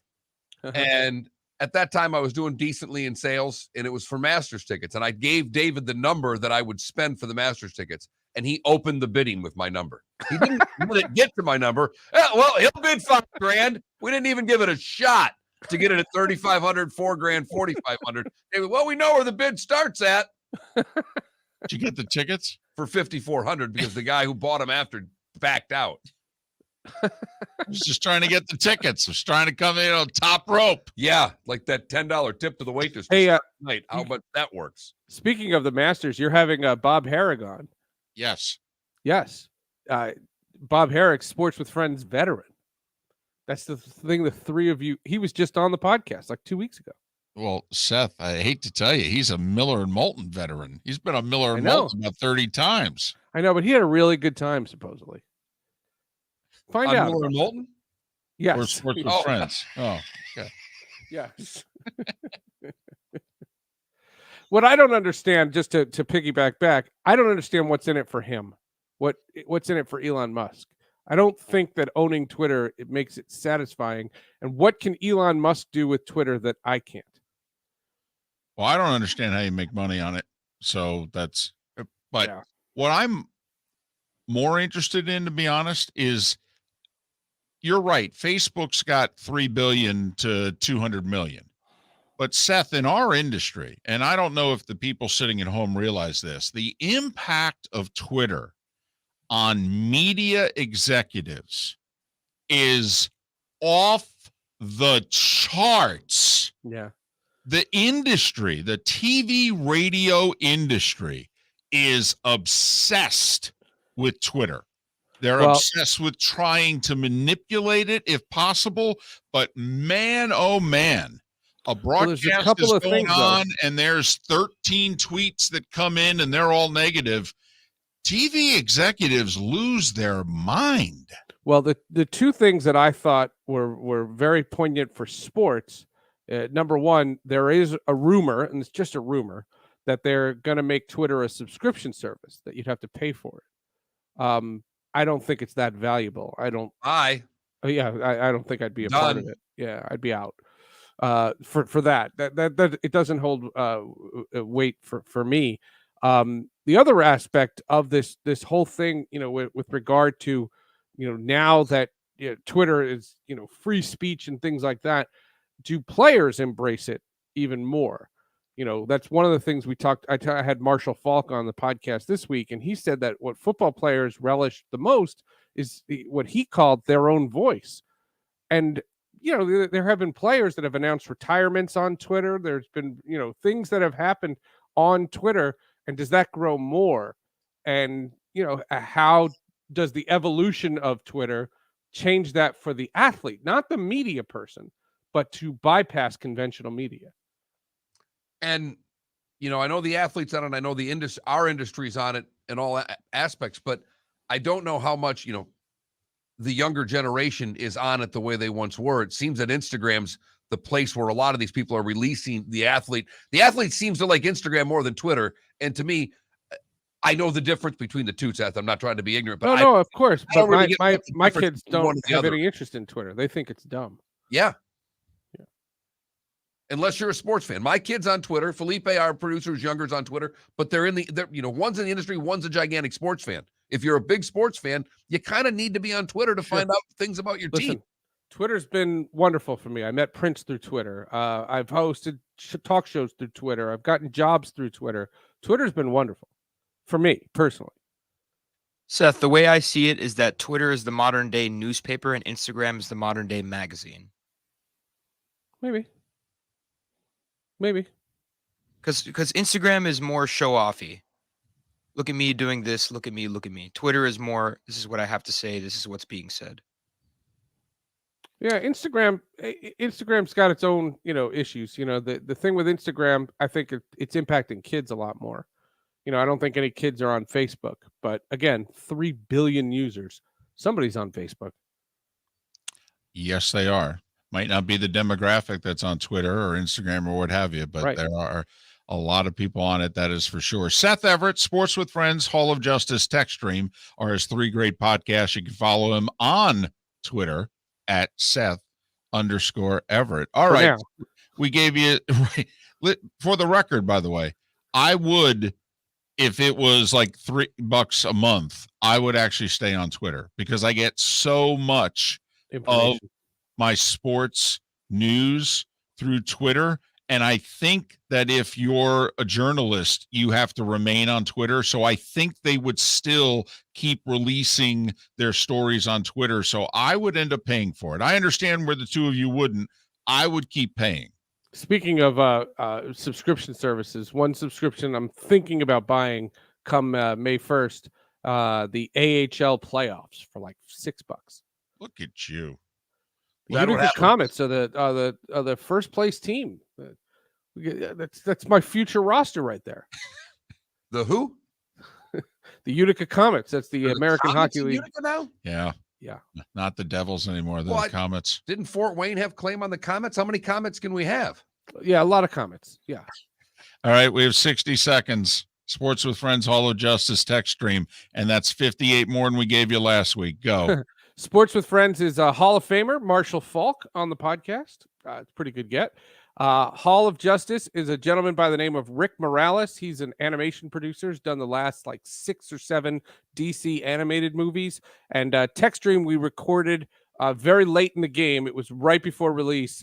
It's the Elon Musk Twitter takeover, what it means, information about Twitter that you didn't think, that you thought you knew everything about that platform. Did you know that only 5% of your followers see your tweet? Seems about right. Yep. There you have it. Sports with Friends Hall of Justice text stream. Seth Everett. Follow him on Twitter at Seth_Everett. Probably Or won't don't. get the same jokes on Twitter from Seth that you get on Miller and Moulton. I just want Twitter to maintain its snarkiness. Oh, It's funny. Seth, it's 2022. I think the kinder, gentler America has come and gone. There will be snarkiness forever. Seth, all the best. Talk to you guys soon. Seth Everett, kind enough to join us hour earlier than usual. So for those that miss him, well, hopefully, or if you just caught him, Catch the replay. right, that's how that works. FloridaSportsNetwork.com. Miller and Moulton. The aforementioned Bob Harig. He's written a book, Tiger and Phil. You may have heard of him. Bob Harig to talk about it next. David Moulton for Napa Auto Parts, and Napa Filters. Insist on Napa Filters for your vehicles, or if you're a do-it-yourselfer, only buy Napa Filters. Napa has a filter for almost anything on earth that moves, whether it's motorcycles, foreign and domestic cars, vans, SUVs, earth-moving equipment. You get the idea. Napa Auto Parts, Napa Filters. Insist on them for your vehicles, or if you're do-it-yourselfer, only buy Napa Filters. Hey, it's Mark Miller for the Training Grove by Orange Whip Golf, where golfers go to get better. Improve your golf game from home with Orange Whip Golf and Fitness online swing training program, The Training Grove. With a growing swing training video library and a daily program prescribed by golf fitness professionals, The Grove provides a clear path to unlock your most powerful swing, giving you control of your game like never before. Join thousands like me who have finally found a way to achieve results in half the time of traditional game improvement methods with The Grove's revolutionary blend of golf fitness, instruction, and award-winning Orange Whip products. Go to orangewhipgolf.com to get started for a free 14-day risk-free trial and use code Miller10 to get $20 off your first month. That's orangewhipgolf.com to get started for a free 14-day risk-free trial. Remember to use code Miller10. That will get you $20 off your first month. The Training Grove by Orange Whip Golf, where golfers go to get better. Bring your big mouth to John Smith Subs and indulge in their overstuffed subs with the freshest quality ingredients. Enjoy our famous steak bomb with perfectly grilled marinated sirloin steak topped with provolone cheese, grilled onions, peppers, mushrooms, crispy bacon, juicy tomatoes, and creamy mayo. Boom! Made-to-order crispy fries can be paired with the Gator, the Cuban, the chicken bomb, or the Italian. Love local. Eat delicious with John Smith Subs. Find a John Smith Subs location near you today. Hey, it's Mark Miller for the Training Grove by Orange Whip Golf, where golfers go to get better. Improve your golf game from home with Orange Whip Golf and Fitness online swing training program, The Training Grove. With a growing swing training video library and a daily program prescribed by golf fitness professionals, The Grove provides a clear path to unlock your most powerful swing, giving you control of your game like never before. Join thousands like me who have finally found a way to achieve results in half the time of traditional game improvement methods with The Grove's revolutionary blend of golf fitness, instruction, and award-winning Orange Whip products. Go to orangewhipgolf.com to get started for a free 14-day risk-free trial and use code Miller10 to get $20 off your first month. That's orangewhipgolf.com to get started for a free 14-day risk-free trial. Remember to use code Miller10. That will get you $20 off your first month. The Training Grove by Orange Whip Golf, where golfers go to get better. You were listening to Miller and Moulton on the Florida Sports Network.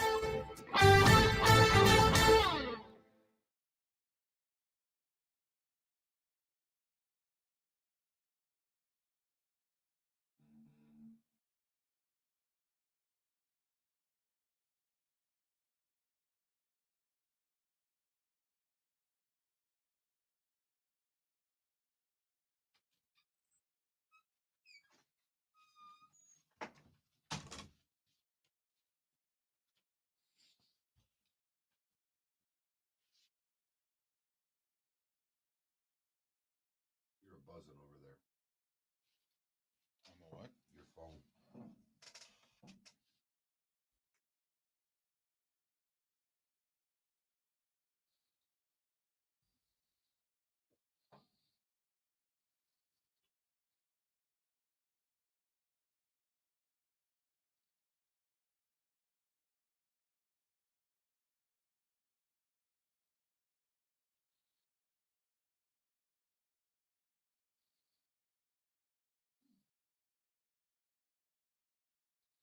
Bless you. Thank you.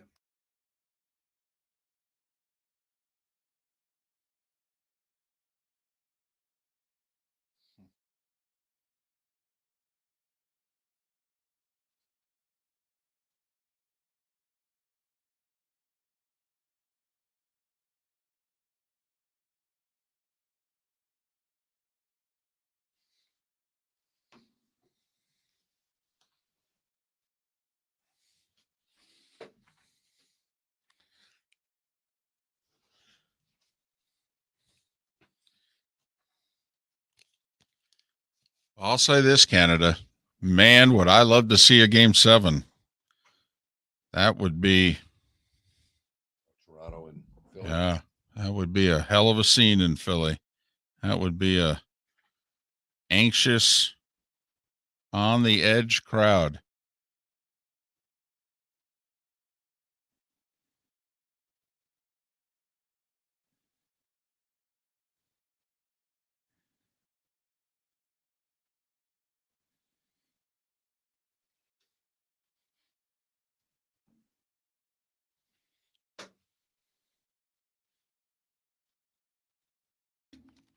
Mark, Yes. how much do you like your truck?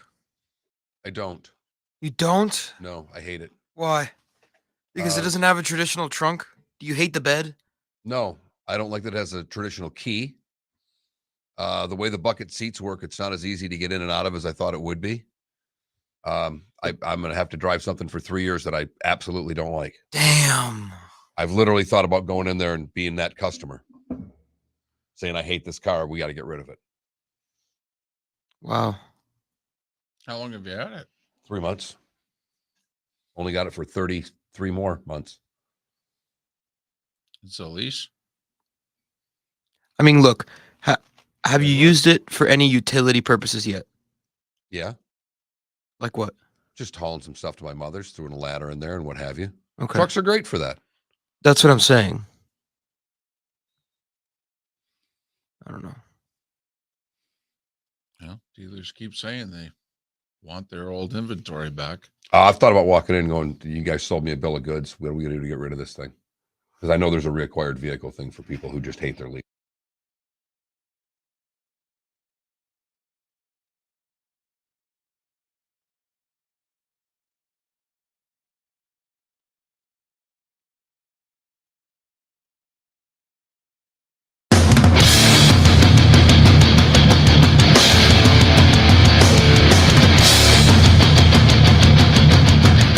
You are listening to Miller and Moulton, exclusively on the Florida Sports Network. And now, here's Mark Miller and David Moulton.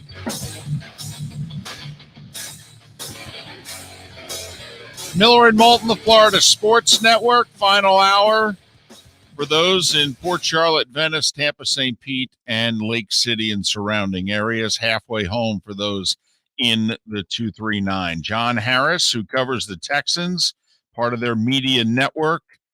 Houston with 3-13, the eighth of the 8 teams that have 2 first-round picks.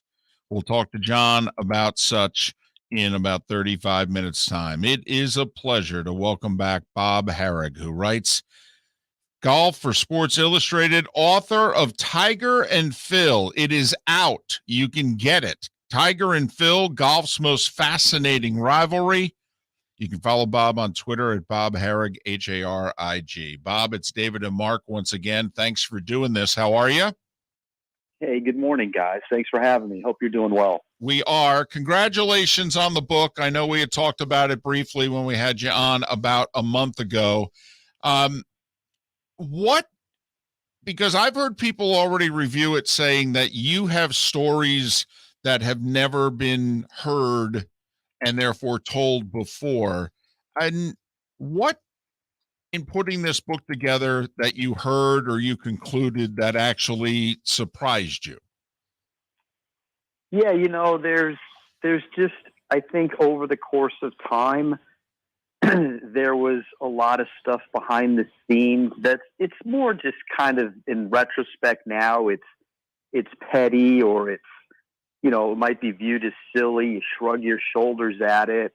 But it's just kind of, the way things were with Tiger and Phil. There was some tension and friction. One of the things that came out was, or that I learned, was just how devastating the Ryder Cup of 2004 was to Hal Sutton, the captain. It was his decision to put those 2 guys together, and they actually, for the only time in their Ryder Cup careers, Tiger and Phil played as teammates twice in the same day on the Friday of the 04 Ryder Cup, and they got beaten both.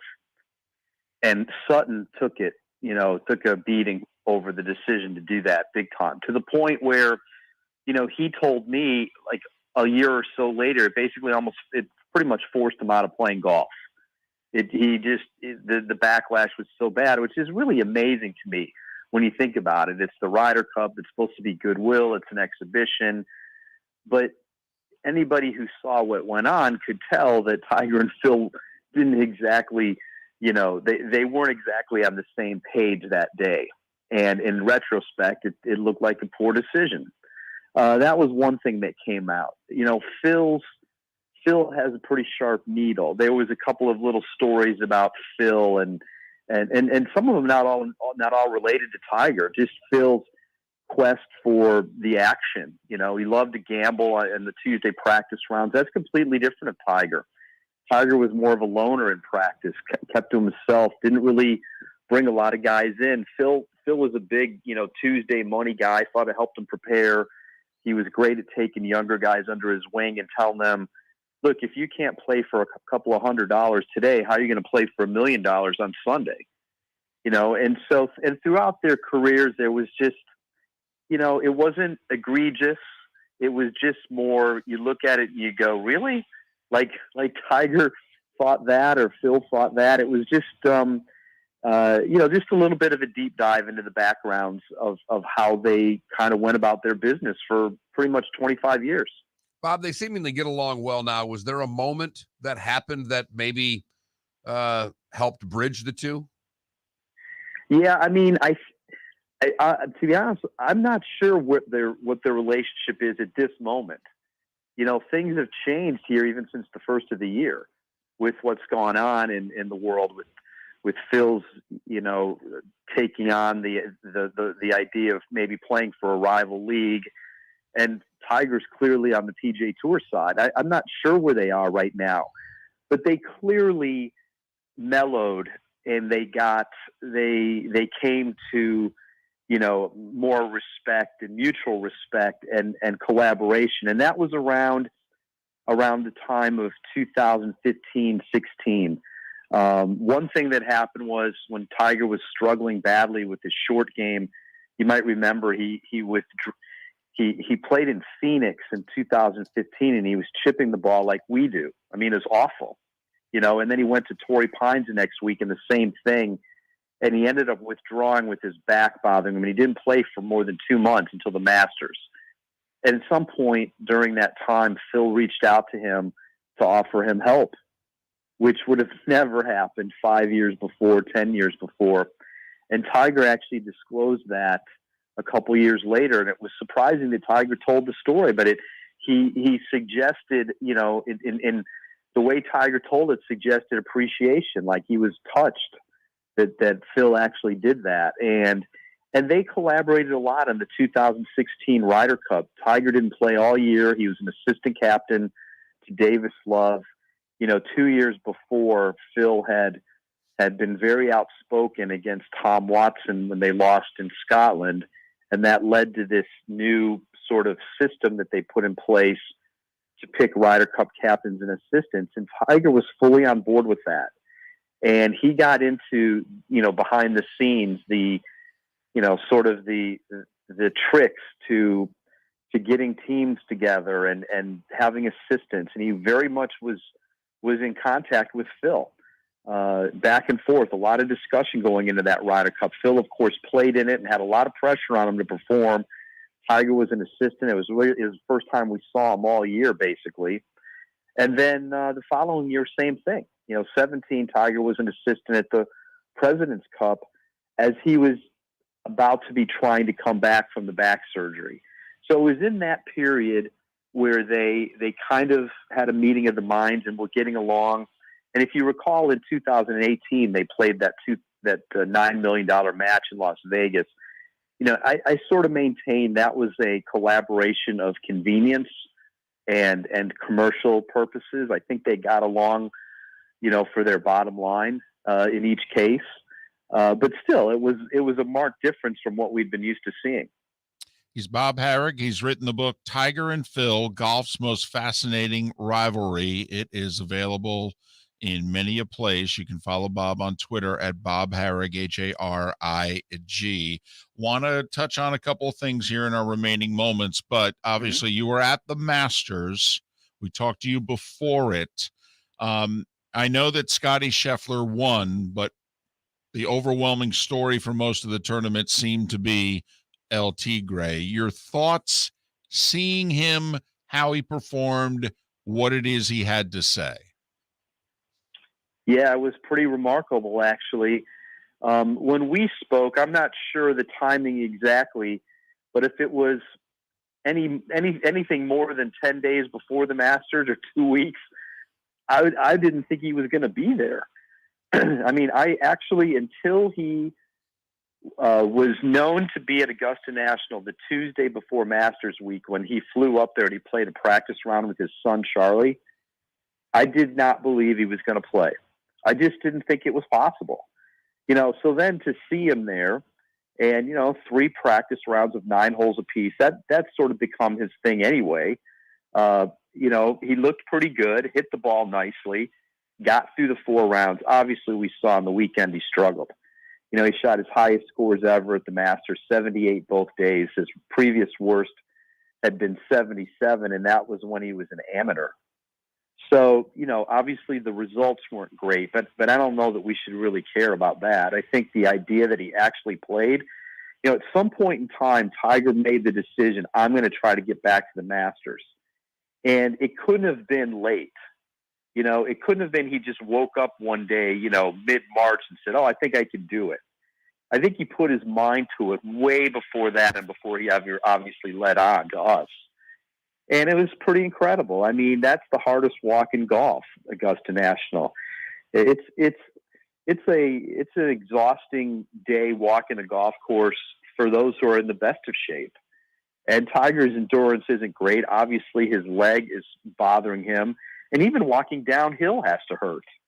You know, it's not just uphill walks, it's downhill walks. There's no flat lies out there. And you could see it by the end of rounds. You know, he was laboring pretty good. But he also suggested afterward that there's a lot of room for improvement. You know, and if that's the case, that's a great sign, because I took that to mean that he feels like he can strengthen the leg, he can make things stronger. And you know, maybe the next time he plays, it'll be a little bit easier for him to get around. And now, of course, we're kind of curious about whether or not he'll be able to do it here at the PGA Championship in a few weeks. The LIV Tour, how many players do you think will actually be in London for their first event, or do you even think the first event happens? I actually do think it will happen, and I think they'll have a full field, which is 48 players. Now, are you going to know all of them? Are we going to know who they all are? Probably not. I wouldn't be surprised if there's 20 guys in that field that we have to do maybe even more, 25 guys where we have to really do a deep dive into their bios. But I wrote earlier this week that they say they have 15 of the top 100 in the world. We later learned that doesn't mean they're playing. That means that they've registered. There's all sorts of things that still have to happen before they actually show up over there. But one of the guys we learned later was Phil. He announced, or his agent announced, that he's asked for a release to be able to go play. And there's some rumblings about other names that we would very readily know. So it's going to be. It's not quite the disaster that it was looking at like it was going to be. And if they pull off the first event and pay somebody $4 million for winning and $120,000 for finishing last, I think it's going to get people's attention. I mean, that is their goal right now. They're offering an astronomical sum to play, and that's always what's been behind this. Frankly, is a it's not a league right now. They've put those plans on hold. But the idea was to highly compensate these guys, and I think we're going to see that here at that first event. I think there'll be a big curiosity factor. It'll probably be like we see with like the USFL or the XFL. There'll be a lot of interest in it at first just to see, and then the question is are they able to sustain that at any level? Right. Bob, thanks so much. Best of luck with Tiger and Phil, golf's most fascinating rivalry. We look forward to talking to you down the road. Bob Harig of Sports Illustrated. You can follow him on Twitter at Bob Harig, Harig. Miller and Moulton, the Florida Sports Network. Hey, it's Mark Miller for the Training Grove by Orange Whip Golf, where golfers go to get better. Improve your golf game from home with Orange Whip Golf and Fitness online swing training program, The Training Grove. With a growing swing training video library and a daily program prescribed by golf fitness professionals, The Grove provides a clear path to unlock your most powerful swing, giving you control of your game like never before. Join thousands like me who have finally found a way to achieve results in half the time of traditional game improvement methods with The Grove's revolutionary blend of golf fitness, instruction, and award-winning Orange Whip products. Go to orangewhipgolf.com to get started for a free 14-day risk-free trial. And use code Miller10 to get $20 off your first month. That's orangewhipgolf.com to get started for a free 14-day risk-free trial. Remember to use code Miller10. That will get you $20 off your first month. The Training Grove by Orange Whip Golf, where golfers go to get better. David Moulton for Napa Auto Parts, and Napa Filters. Insist on Napa filters for your vehicles, or if you're a do-it-yourselfer, only buy Napa filters. Napa has a filter for almost anything on earth that moves, whether it's motorcycles, foreign and domestic cars, vans, SUVs, earth-moving equipment. You get the idea. Napa Auto Parts, Napa filters. Insist on them for your vehicles, or if you're a do-it-yourselfer, only buy Napa filters. Bring your big mouth to John Smith Subs and indulge in their overstuffed subs with the freshest quality ingredients. Enjoy our famous steak bomb with perfectly grilled marinated sirloin steak topped with provolone cheese, grilled onions, peppers, mushrooms, crispy bacon, juicy tomatoes, and creamy mayo. Boom! Made-to-order crispy fries can be paired with the Gator, the Cuban, the chicken bomb, or the Italian. Love local. Eat delicious with John Smith Subs. Find a John Smith Subs location near you today. You are listening to Miller and Moulton on the Florida Sports Network.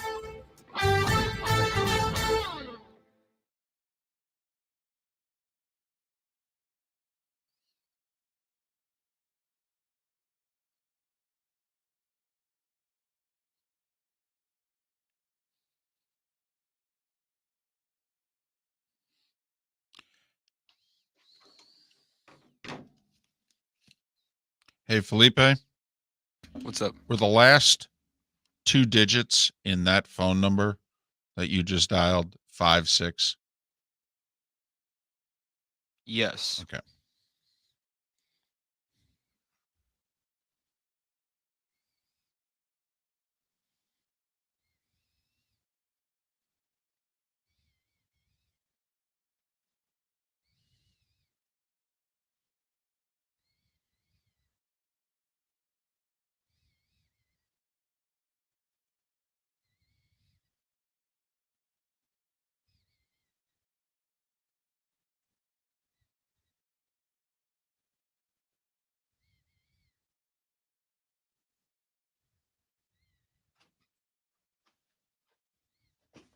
So did you work out your deal with Troy this time, or did you work it out with ESPN? Or did Troy work out your deal with ESPN? I don't even know what it is. I mean, I know the amount it's supposedly for. Have I seen a contract? No. It's been 10 weeks. I've asked. The last thing I said to Troy is, I go, I'm not kidding. I have to ask this question. Are you sure this is real? That's all I need to know. He's like, trust me, it's real. Okay. I go, just so you know, because you've got a contract. I don't.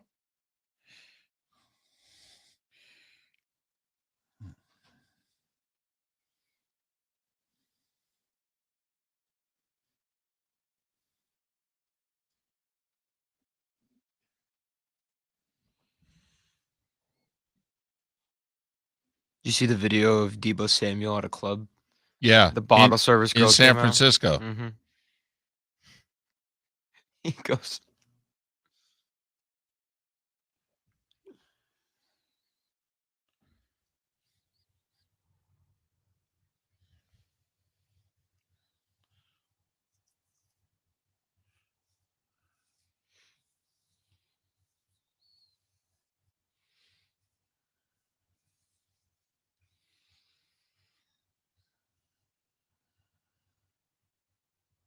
wanted to hear that ahead.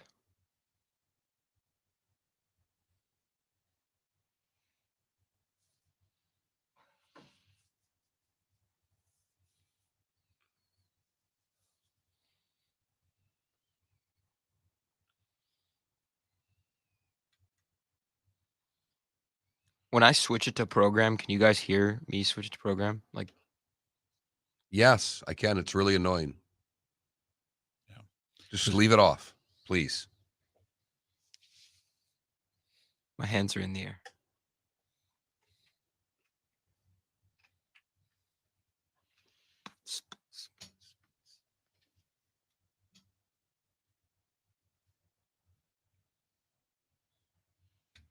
Also, this car accident could have happened at a worse time because I am so busy with schoolwork. Oh my! I'm gonna be working all day on a project today. As soon as I get home. Come on, you got to meet a hot girl over it. She's paying for everything. That's true. She's so. Tell you what, Felipe, you scare me as you get older because you complain a lot now. No. I was. No. You complain a lot. I really. It's the age, though. I really don't. Is it? My godson is Felipe's age all the time. I just spent 3 days with him. Look, I don't complain. I just. What? What'd you say? Huh? But see, I guess because mine's worked, Right. doesn't It's have different. that Right. same thing. Right. It's not that way. Look, Is more interested, more inquisitive than complaining. should a 21-year-old be waking up at 4:30 in the morning, 5 days a week? Will never happen, Debbie. I don't care enough to have a meltdown like that anymore in my life. I love doing this. It is Casey Kasem's birthday today, though. Yes. What is fascinating to get that reference today. I had to make sure you knew that because I did not want that to be an errant omission. Here we go. Got a lot of birthdays. There are, and there are some that I think are.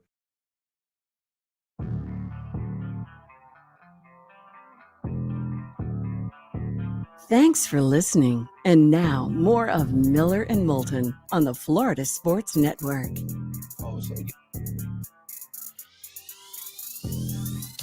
21 minutes after the hour. Thanks so much for being with us. on this Hump Day edition, Miller and Moulton, the Florida Sports Network. About 36 hours away from the draft, almost to the minute, is when the first selection will be handed in, we think by the Jags, most likely by the Jags. Don't know how many trades we're going to get in the first half of the draft. I don't think the quarterbacks, by the way, are going early. Like, I don't think there'll be a quarterback in the top 15. Well, and you've been pretty much that way throughout. That New Orleans at 16. Maybe. I don't even know if the Saints go quarterback. And I don't think they do. I've said all along, I don't think the Saints are going quarterback with either pick. I just don't. The last time they had 2 first-round picks, they picked a safety and a tackle, and it worked. Safety and a tackle, and it worked out really well for them. It's funny because here they are. They come into this draft. They need a safety, a tackle, and a wide receiver with their first 3 picks. And they can do all of that damage with 16, 19, and 49. All right. This reasoning could be really way off by me. But this is where I'm coming from.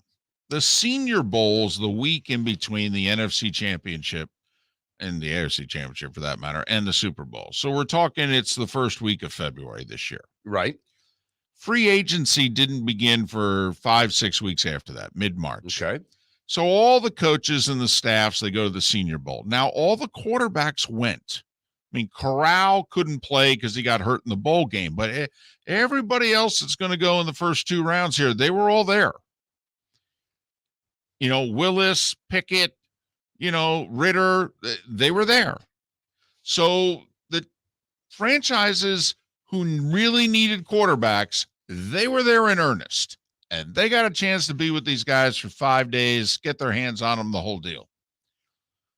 Now, there are a lot of franchises at that point in time that had unsettled quarterback situations. The teams that are talked about, hey, they're gonna go take a quarterback. Well, the Saints, they re-signed Jameis. Right, and got Andy Dalton as a backup. Thank you. 2 veterans. The Pittsburgh Steelers. Go out and get Trubisky. Right. After getting their hands all over the quarterbacks at the Senior Bowl. And they already have Mason Rudolph. Now, I've never thought the Steelers thought Mason Rudolph was the answer. No, but he may be their backup answer for this year. And maybe even future years. Because I don't think there's a whole lot of other franchises that are going to take Mason Rudolph away from the Steelers.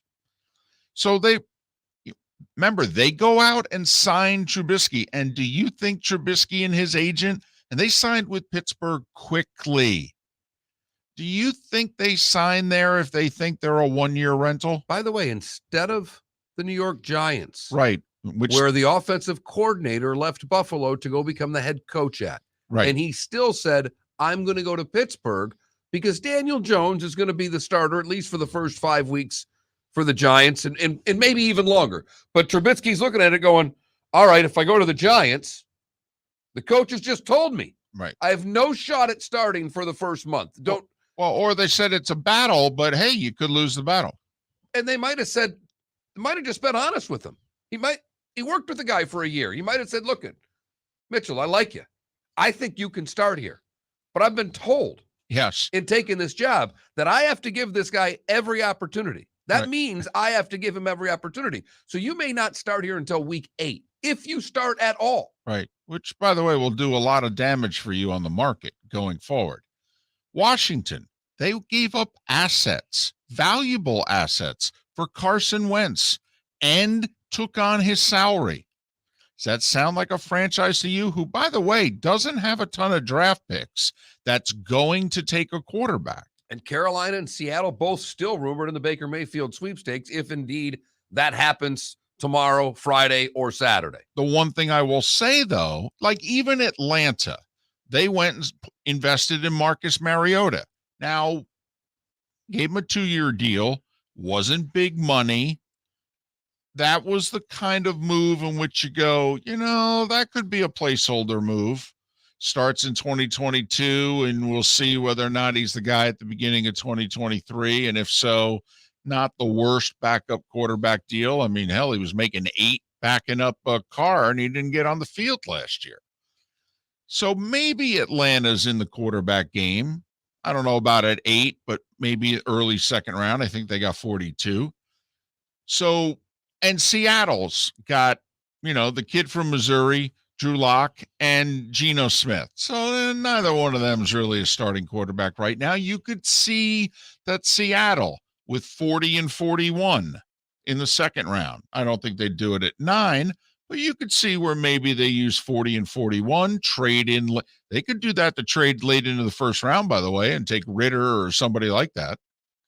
And if you're Detroit at 32, would you take 40 and 41 to let them go back in the first round? You don't have a 4th and a 5th. You might be that might seem really advantageous for you to get 3 instead of 2.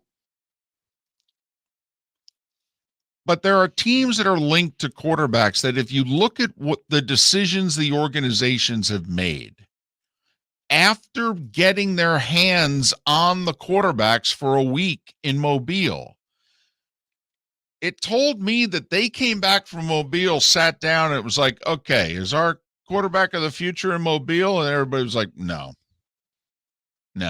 Washington went, no. Pittsburgh went, no.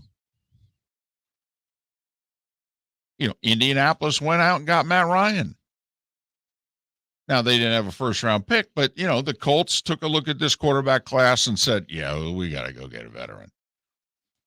Now, Carolina, Darnold's in the final year of a deal. They may be in the Baker game. They don't have a second or third round pick, though. So if they're going to go get a quarterback. If they go get a quarterback, they got to do it at 6 or they've got to trade out. And Seattle, you would think, hey, until they get through the second round, till they get through 40 and 41 or whatever they're going to do with those picks, you're thinking maybe Seattle kicks the tires on a quarterback in this draft class. Remember, when Pete first got there, he was signing and drafting quarterbacks every year until they hit on Russ. It's a great point you make. That, there's a lot of teams that I think made decisions this offseason, which they basically said, yeah, these guys are not the answer. Now, the one interesting part, did Campbell coach the Senior Bowl again this year? The Lions, were they one of the coaching staffs? Because all of a sudden Willis has been rumored back to the Lions in the last little bit. I know that. Would be perfect for the Detroit Lions. Whew, man. Listen, it'd be exciting as a fan. Anytime that a team goes after a young quarterback and it's like, well, okay, hope. This is great. Absolutely. Hope and excitement, right? That goes with it. But it would be such a reach. Such a reach, too. And I know your philosophy, David, and your philosophy is right. If you think you're right, you take him. It doesn't matter whether it's 2, 12, or 22. Well, yeah. I'm a fan of the Giants. I don't care that it's the 7th pick of the draft. I would take Linderbaum. I would. He's going to start for you for 10 years. Don't tell me I took him too high. He's gave me 10 years. Does it matter if he's at 27, 17, or 7? If he's your starting center for 10 years? How can you tell me I took him too high? It might matter only in year 5 when the last year of his deal comes up. Yes. I mean, that's where it's going to matter. But, go back to the 2006 draft class. The Jets went to Brickashaw Ferguson at 4. They took Mangold in the mid-20s. He started at center for him for 12 years. You know how they go back 10 years later and say, we'll redraft this class? I'll bet you if they redraft that class, Mangold be taken like 12th. And they ripped it because of the position that he played and where they drafted him. Oh, they took 2 offensive linemen. Oh, my, what a boring draft. That was the foundation for their offensive line for a decade. Offensive line wasn't the reason the Jets were bad. And it's actually the reason they were pretty good for a couple of those years. Yeah, went to 2 AFC championship games with those guys blocking. Miller and Moulton. John Harris. Texans have 2 first-round picks. Who are they taking? Hey, it's Mark Miller for the Training Grove by Orange Whip Golf, where golfers go to get better. Improve your golf game from home with Orange Whip Golf and Fitness online swing training program The Training Grove, with a growing swing training video library and a daily program prescribed by golf fitness professionals, the Grove provides a clear path to unlock your most powerful swing, giving you control of your game like never before. Join thousands like me who have finally found a way to achieve results in half the time of traditional game improvement methods with the Grove's revolutionary blend of golf fitness, instruction, and award-winning Orange Whip products. Go to orangewhipgolf.com to get started for a free 14-day risk-free trial and use code Miller10 to get $20 off your first month. That's orangewhipgolf.com to get started for a free 14-day risk-free trial. Remember to use code Miller10. That will get you $20 off your first month. The Training Grove by Orange Whip Golf, where golfers go to get better. David Moulton for Napa, Napa Auto Parts, and Napa Filters. Insist on Napa filters for your vehicles, or if you're a do-it-yourselfer, only buy Napa filters. Napa has a filter for almost anything on earth that moves, whether it's motorcycles, foreign and domestic cars, vans, SUVs, earth-moving equipment. You get the idea. Napa Auto Parts, Napa filters. Insist on them for your vehicles, or if you're do-it-yourselfer, only buy Napa filters. Bring your big mouth to John Smith Subs and indulge in their overstuffed subs with the freshest quality ingredients. Enjoy our famous steak bomb with perfectly grilled marinated sirloin steak topped with provolone cheese, grilled onions, peppers, mushrooms, crispy bacon, juicy tomatoes, and creamy mayo. Boom! Made-to-order crispy fries can be paired with the Gator, the Cuban, the chicken bomb, or the Italian. Love local. Eat delicious with John Smith Subs. Find a John Smith Subs location near you today. You are listening to Miller and Moulton on the Florida Sports Network.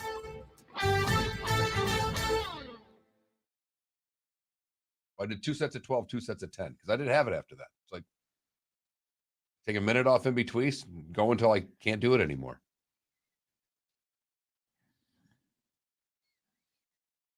Added a couple of followers today, David.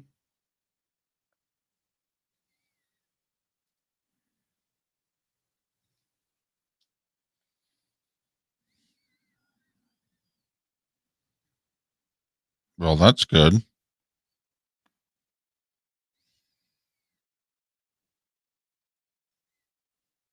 So Russia's state-run energy company has cut gas supplies to Poland and Bulgaria. Because apparently they're helping out the Ukraine. Just for what it's worth. And Jerry West says he will take winning time anger all the way to the Supreme Court. Right. Well, the Supreme Court won't hear the case, but okay. Right. Make yourself out. You're going to lose, by the way. You're going to lose. If I have to, I will take this out. Jerry, you better just shut up.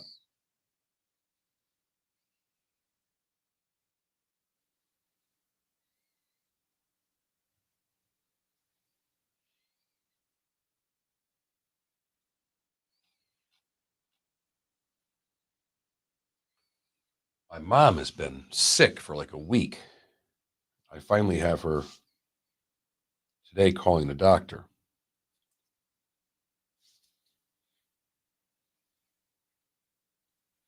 Oh, wow. That would have been pretty cool.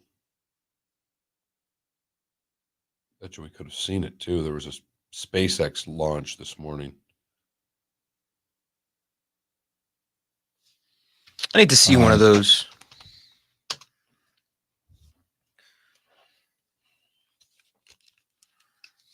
The bet was 1,000 by July 4th, and we're at just before 800. I need to see one of those SpaceX launches in my lifetime. They're so cool.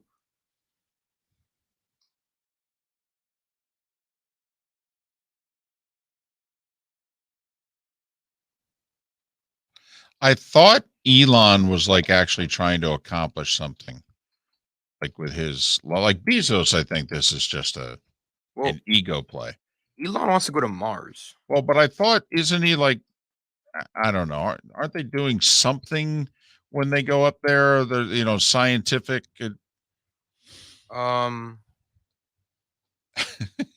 Just split my first 2 English muffins ever with a fork. Update to follow. See, I think by the time I'm your age, we're gonna start putting people on Mars. Okay. Good luck with that. I think it, or maybe not that Okay. soon, but later. Here's my bet. Okay, we're going to need multi-generations listening. Won't happen by 2100. I think it will happen. I know that's what you just said, and I'm willing to back up the truck that it won't. All right. This just in. I'll see you in heaven. Oxygen's a problem. Good point. I mean, until we don't need it, that would seem to be a biggie. I don't have gills. Oh, Canada needs an update. Oh, man. No, we don't need an update. We already had the update. Canada, man, you gotta listen to the first hour again. You got to get John. First segment. You got to get John Harris on. I know. Canada, I'm a little busy right now. Yeah, come on, Canada.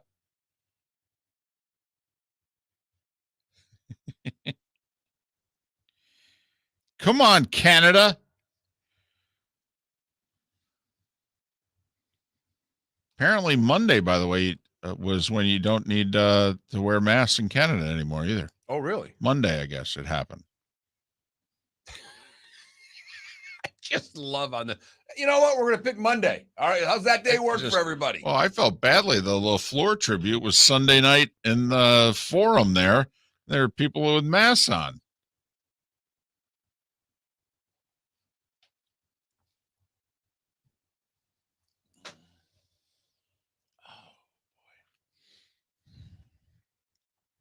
John's on hold. We're coming back.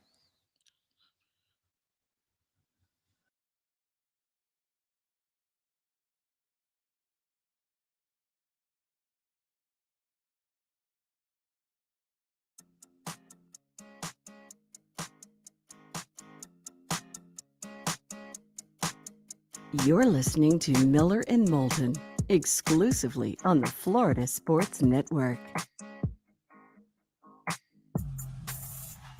22 minutes before the hour. Thanks so much for being with us. Hump Day edition, Miller and Moulton, the Florida Sports Network. A reminder, tomorrow night, we'll begin around 7:45 Eastern. Our draft coverage on the Miller and Moulton Twitch.tv channel. It's an exclusive Twitch event. We eat, we drink, we break down the draft for 4+ hours. It's actually a pretty good time. And it's one of the few things that I'm willing to acknowledge that I actually believe we do well. You know who does the draft well? John Harris. Part of the Houston Texans Media Network. Footballtakeover.com is the website. Footballtakeover.com. You can follow John on Twitter.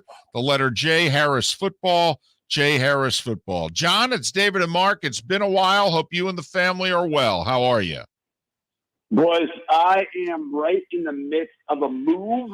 I have been moving for the last about 10 days, and I'm closing on the sale of my house. So everybody has moved before, so when they hear that, they're like, oh, man. But, you know, for me, the hay was in the barn a little while ago, getting all my draft stuff ready to go. So we're ready for Thursday night, ready to rock and roll on Thursday night. And hope you guys are doing well. It's good to be back on with you. Are you having friends come over and getting them drunk to help you move, or are you paying the professionals who already show up drunk to move your stuff for you? Well, I moved all of us sober. I'll put it that way. Wow. I had a couple of movers. That came over yesterday and took a lot of the big stuff. I mean, I hit the 5-0 on March 31st, so there's a limit to me trying to drag this treadmill out of this house. And try and put it. So I just put it out to the trash, and hopefully somebody will pick it up today. But yeah, I did most of it sober, which I guess is maybe a sports radio guy way of saying I don't make a lot of money, so I couldn't pay That's the right. movers to do it. That's right, John. You got understanding people on this end. All right, John, where does the draft start from? I mean, for Houston, we think Jacksonville and Detroit are going defensive line. I've heard rumors of Houston going with Sauce, the cornerback from Cincinnati. They need offensive linemen. Where do the Texans start with this sucker at 3? Well, when you said where does this draft start, I actually think it starts at 3. I think Walker and Hutchinson are 1 and 2 in whatever order. Now, I don't know if Shad Khan wins out and it's Aiden Hutchinson, or Trent Baalke wins out, it's Trayvon Walker at number 1 in Jacksonville. But I got a feeling Detroit, more than likely, will take the other one. So I think the draft ends up starting at 3 with the Texans. And Nick Casario threw us a little bit of a curveball. Now, we didn't draft him until the top of the third round, but really nobody was talking about quarterback. We didn't know what the situation was with Deshaun Watson. We didn't know what was going on. But Nick Casario said, yeah, we'll take Davis Mills from Stanford. And we're doing the radio like you guys. We're doing it live, and we looked at each other like, did he just draft the quarterback? Holy smokes. And then Davis started showing some decent things. And the draft that Nick had last year, like, hey, man, these 5 guys he drafted ended up all being starters at the end of the year, all major contributors to the team. And you got to start somewhere. You guys mentioned, hey, the Texans need this, they need that. I mean, just keep going. I mean, it just, what's the only thing the Texans don't need? A punter. Our punter's pretty good. Cam Johnson's pretty good. The Australian left footer. I mean, other than that, I don't know that there's anything that's off limits, including quarterback. But I do think they'll allow Davis Mills to grow.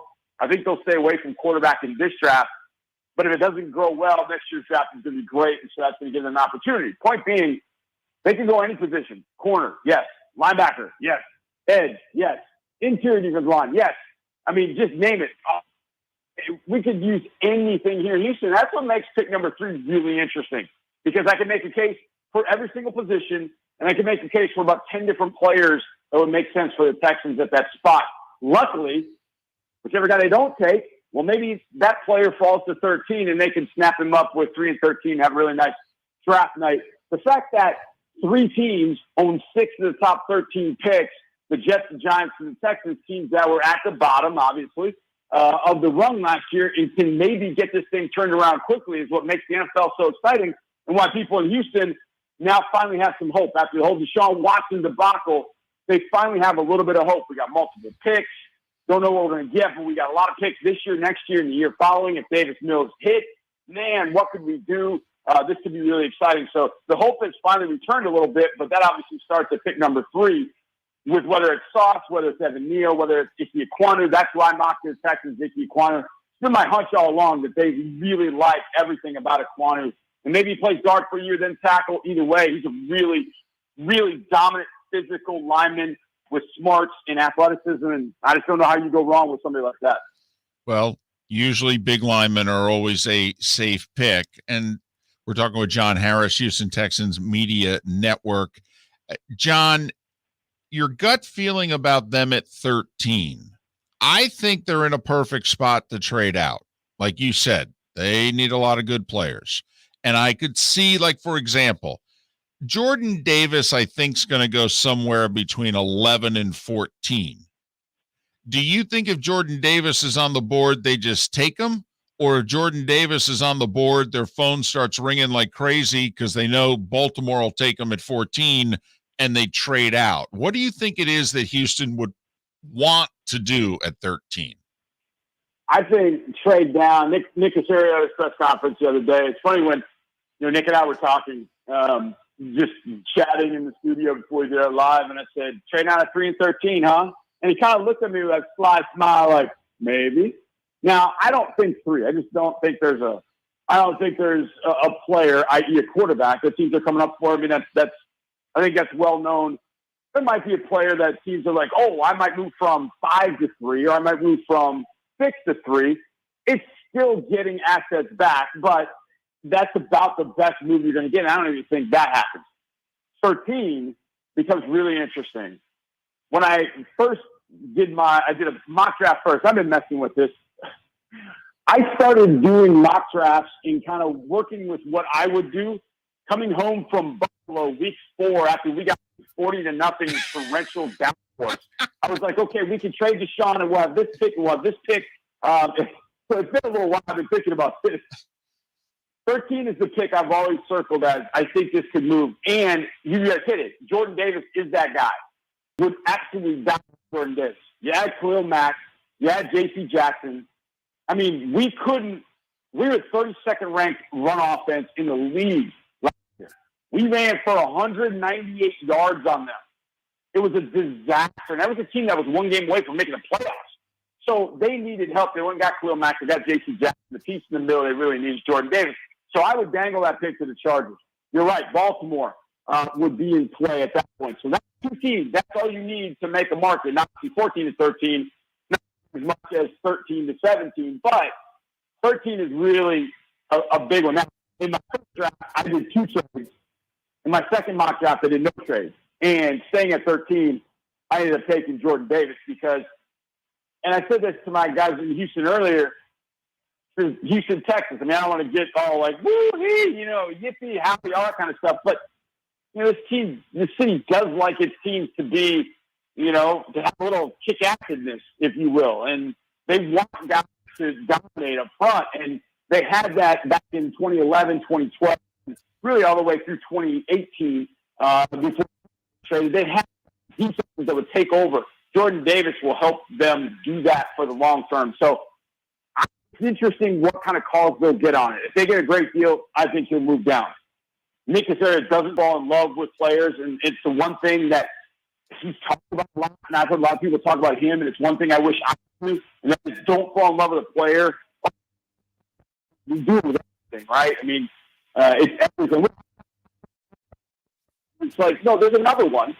Just go for one where you get either, same value or better value, and maybe that's what Nick's going to do. But I think 13 is it's definitely a trade down. I don't think it's a trade out of the first round, but I definitely think it's a trade down. I would say about 60 to 70% trade down at 13. I think the biggest problem with trading down is that you just mentioned it. Unless someone wants to come up and get the quarterback, Davis is one, but unless someone's in love with the quarterback, because you're in a great spot there. If by chance someone's enamored with the quarterback and wants to get ahead of New Orleans, maybe Pittsburgh's calling Houston to get whoever it is they want at the quarterback position. But outside of that, don't you see this as a tough draft to trade down in? Yes, absolutely. Now, next year, it could be trade down Palooza because of all the players, all the quarterbacks, and then, of course, Will Anderson, the edge player, who'll be in his 3rd year at Alabama if he stays healthy. He very well could be the number 1 pick even with all those quarterbacks because he's that down. Next year is the trade down year. This year, I find it interesting because I feel like because there aren't that many quarterbacks, people are saying, it's a weak draft, it's a weak draft. I think it's a pretty strong draft because a lot of these players went back for another year. And so I think this crop is pretty good. Now, there's not a Jamar Chase. There's not an Ezekiel Elliott. There's not a running back or a wide receiver you go, ooh, man, I got to have that in the top 5. And that's what we had last year. So it was a little sexier. But you know what? Last I looked, Cincinnati in the Super Bowl, and being very sexy on the defensive line helped the Rams win a Super Bowl. It's still done in the trenches. This is still a collision sport. For as much 7-on-7 and as much time we throw the ball in the yard, it's still about winning in the trenches. And that's not sexy to a lot of people. I think it is. I think it's very sexy. And so I'll be very happy at 3-13 for the Texans that they come away with sexiness in big athletic dudes that take over games. I'm fine with that. That's not sexy people. So I know fans around here like, man, whatever, offensive line, But I think this draft is really good in that way, but I don't think it makes it trade-up worthy. And that's going to probably, hopefully, move this thing along a little bit that teams know, hey, we're not going to get trade calls. Let's go make the pick. We know who it is. Let's just go get it. And hopefully this thing moves around, and you guys don't have to spend 4 hours. It can maybe be 3.5 hours. You can spend the last 30 minutes a few pops and making it draft over on Thursday night. John, I'm an Irish Catholic. Don't worry. I'll find time to throw back a few pops, as you said. Quickly, hey, from afar, last year, it didn't look like there was a rhyme and a reason to what the Texans were doing. They brought in, 40 new guys. 25 of them didn't look all that great. A year later, from a cap standpoint, Deshaun's now gone. From a pick standpoint, can you see through the mess and see a vision, or is it still too messy?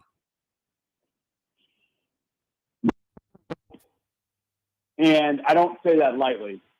When I got in the building in 2014, Bill O'Brien got there, and I'd known Bill O'Brien for a long time, and he was handed a lot of talent, and he did okay with it, but he tried to make some moves that he didn't need to make as a GM. He didn't get records of value on a trade pick, and he ran this really nice F-150 right into the ditch, and it's taken us a little while to at least, get a record to pull us out. There's at least hope. People in Houston are talking about this team with hope in their voice now, as opposed to what they were feeling. Guys, I can't even begin to encapsulate just the sheer dread people had last year. Like, oh my God, they're going to trade Deshaun. Where are the stars? Where is this guy? Where's that guy? This is not going good. But the hire of Lovie Smith, that was big. The trade of Deshaun gave everybody clarity on it. It's really been a cleansing spring. And I think Thursday night will help it'll be the culmination of at least the rebuild starting. I think it would have happened last year. They could move Deshaun, but they couldn't. So they did it this year. So all those free agents, that was kind of plan B. Plan A all along, I think, was to rebuild young. And I think that rebuild starts Thursday night. All right. I'm going to give you one hard-hitting question to finish off. It is breakfast time, even more so for you. Our poll question today, your favorite non-toast breakfast bread, bagel, croissant, English muffin, or biscuit? Go. I will eat a jalapeno cheddar biscuit all day long with everything. There's a place here that I love. It's a Texas staple. And I get a bacon, egg, and cheese biscuit, and I ask a bacon, egg, and cheese on a jalapeno cheddar biscuit, and it is breakfast orgasmic, if you will. That's my choice. Bringing high heat to finish. Could you tell he's a 50-year-old man? You see what gets him going? Carbs. Right. A breakfast biscuit. That's Felipe. That's what you have to look forward to over there. John, good luck with the rest of the move. All the best tomorrow night with the Texans in the draft, and promise we will catch up much sooner than later. Absolutely, boys. It was great to be back on with you. You have a good one. John Harris, Houston Texans Media Network, footballtakeover.com, the website. Follow John on Twitter, the letter J Harris Football, J Harris Football. This poll question is a tightly contested battle right now, David. The bagel just ahead of the English muffin, just ahead of the biscuit, just ahead of the croissant. There you go. Carbs bringing them out of the woodwork. It always does. That is for sure. Miss any part of the show? Download it. FloridaSportsNetwork.com. Seth Everett, Bob Harig, John Harris, our guests. I'm disappointed. Oh, sorry. No. I'm disappointed croissant is doing so bad. I like croissants. You feel badly for the croissant, huh? Wow. Who knew? What a soft side. That'll register with the ladies someday. Miller and Moulton. Someday. David Moulton for Napa, Napa Auto Parts, and Napa Filters. Insist on Napa filters for your vehicles, or if you're a do-it-yourselfer, only buy Napa filters. Napa has a filter for almost anything on earth that moves, whether it's motorcycles, foreign and domestic cars, vans, SUVs, earth-moving equipment. You get the idea. Napa Auto Parts, Napa filters. Insist on them for your vehicles, or if you're do-it-yourselfer, only buy Napa filters. Hey, it's Mark Miller for the Training Grove by Orange Whip Golf, where golfers go to get better. Improve your golf game from home with Orange Whip Golf and Fitness online swing training program, The Training Grove. With a growing swing training video library and a daily program prescribed by golf fitness professionals, The Grove provides a clear path to unlock your most powerful swing, giving you control of your game like never before. Join thousands like me who have finally found a way to achieve results in half the time of traditional game improvement methods with The Grove's revolutionary blend of golf fitness, instruction,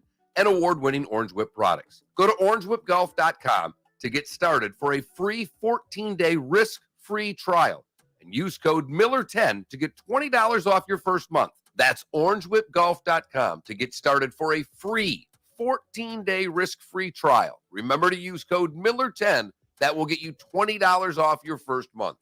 The Training Grove by Orange Whip Golf, where golfers go to get better. Bring your big mouth to John Smith Subs and indulge in their overstuffed subs with the freshest quality ingredients. Enjoy our famous steak bomb with perfectly grilled marinated sirloin steak topped with provolone cheese, grilled onions, peppers, mushrooms, crispy bacon, juicy tomatoes, and creamy mayo.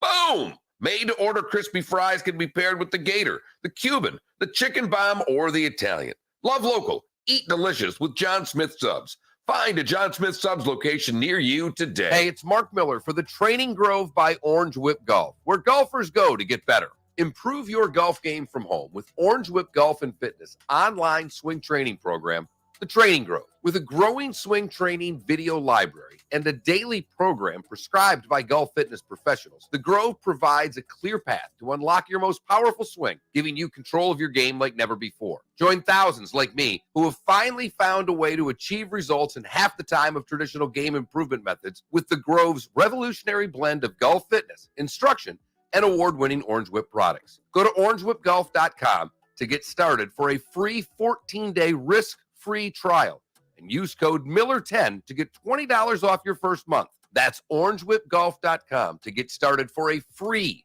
14-day risk-free trial. Remember to use code Miller10. That will get you $20 off your first month.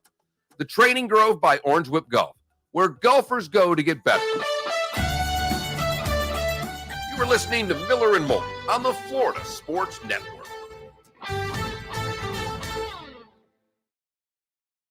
On me, you'd put me asleep too if that were the Right. case. Exactly. It's a shoulder we're talking about. It's not internally. Fork did make a difference. I toasted too long. So, Fork makes a difference. did you see Masson finally let their broadcasters on the road? Well, they've been getting Killed. dogged. I actually think Rachel, I would not shock me if Nick Park Avenue made a call and went, "Come on, guys, this is a bad look." Got one of the three worst teams in baseball. You're cheap. You got one of the three worst teams in baseball, and you won't even send your announcers on the road. Well, and both the Nats and Orioles are doing it, and they're both just dumpster fires this year. At least the Nats gave you a parade, No, you're right. you know.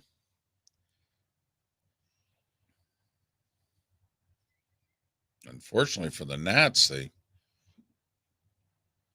gave Strasburg that contract.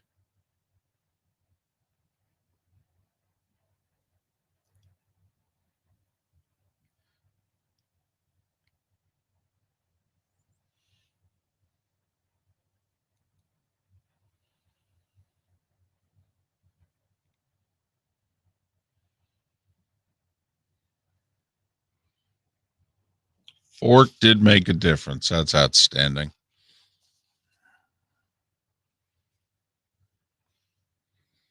Yeah, we couldn't watch Gus last night. At least I couldn't. NBA TV was blocked out because I had to watch a Heat broadcast. I hate that so much. I love John Harris. Number 2. I'm picking up biscuits from McDonald's now, thanks to the tweet.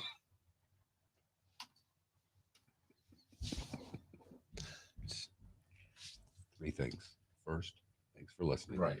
2, are you delivering bagels to us?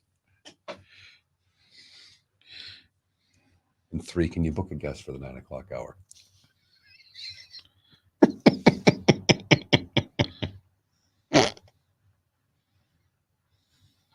The one time that Gus Johnson does at Miami Heat game, I can't Right. listen to him. I was so pissed.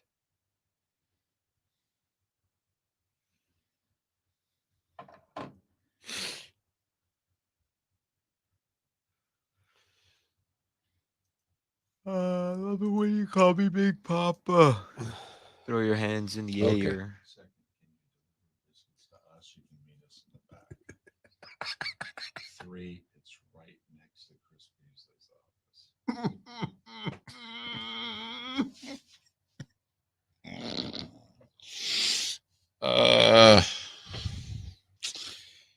God, I don't want us to ever lose the snark when we're done. That's when we're done. His office door was open the other day for the first time ever. I know. What's going on there?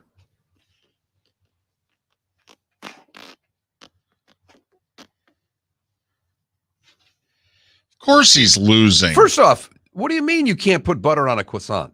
Yeah. You don't have to cut it. You just bite it, butter. Right. You need soft butter. Wait, Right. Johnny Depp is losing? I thought the whole vibe was that he was winning. There's no way he's winning. He's suing her. Okay. The bar he has to reach is staggeringly high. Okay. There's video of him snorting cocaine and throwing a tantrum. We got Don't tell me he's winning.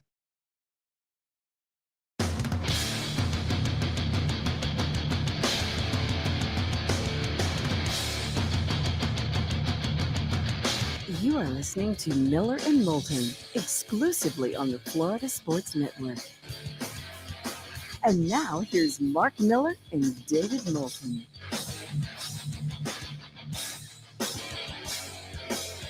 Top of the morning to you. How the heck are you? The bonus hour of Miller and Moulton here on the Florida Sports Network. Thanks so much for being with us. Good, bad, and ugly. What's on tap? Today was the day when, along with closing thoughts, all coming up in roughly 40 minutes time. Favorite breakfast bread? It's the poll question of the day. Hard hitting, I know, but hey, you're much more interested in this than you were the whole PGA Tour, LIV Tour. Boy, there's no doubt there. So bagel, English muffin, croissant, or biscuit? Hard hitting. I think I went with, did I go bagel over English muffin close? It was one of them. English muffin over bagel close. Yeah. I read the tweet. So that's a bit of an upset, I have to admit, but that's how much the talk yesterday about the English muffins got me going. So I told you this off air. Mike West, and we've had Mike Westhoff on a bunch, and Mike Westhoff wrote a book. Right. And he sent it to you. He sent it to me, and I got it late last week. And I immediately started reading it because when someone sends you a book with a little note in it that says, tell me what you think, they're going to follow up. And I read about 30 or 35 pages yesterday, a couple of chapters, and the phone rings, and it's Mike. And he's already going, well, so what'd you think of the book? And I'm like, I'm not done yet. I just got done reading a couple of chapters. But I've never had this kind of pressure before. I don't know many authors, particularly many authors that send me their book. And then it's required reading. Right. Because if I don't read it, I feel like I'm going to be held accountable by Mike Westhoff. Yeah. I'm having a ball reading the book. And there's some great stories, and we'll get Mike on to tell a few of the stories here in the next couple of weeks. But he has told me I have to finish the book before he'll come on the show. Seriously? Finish the book? Well, he says, when you finish, I'd like to come on. He didn't really demand it, but I took it as finish the book.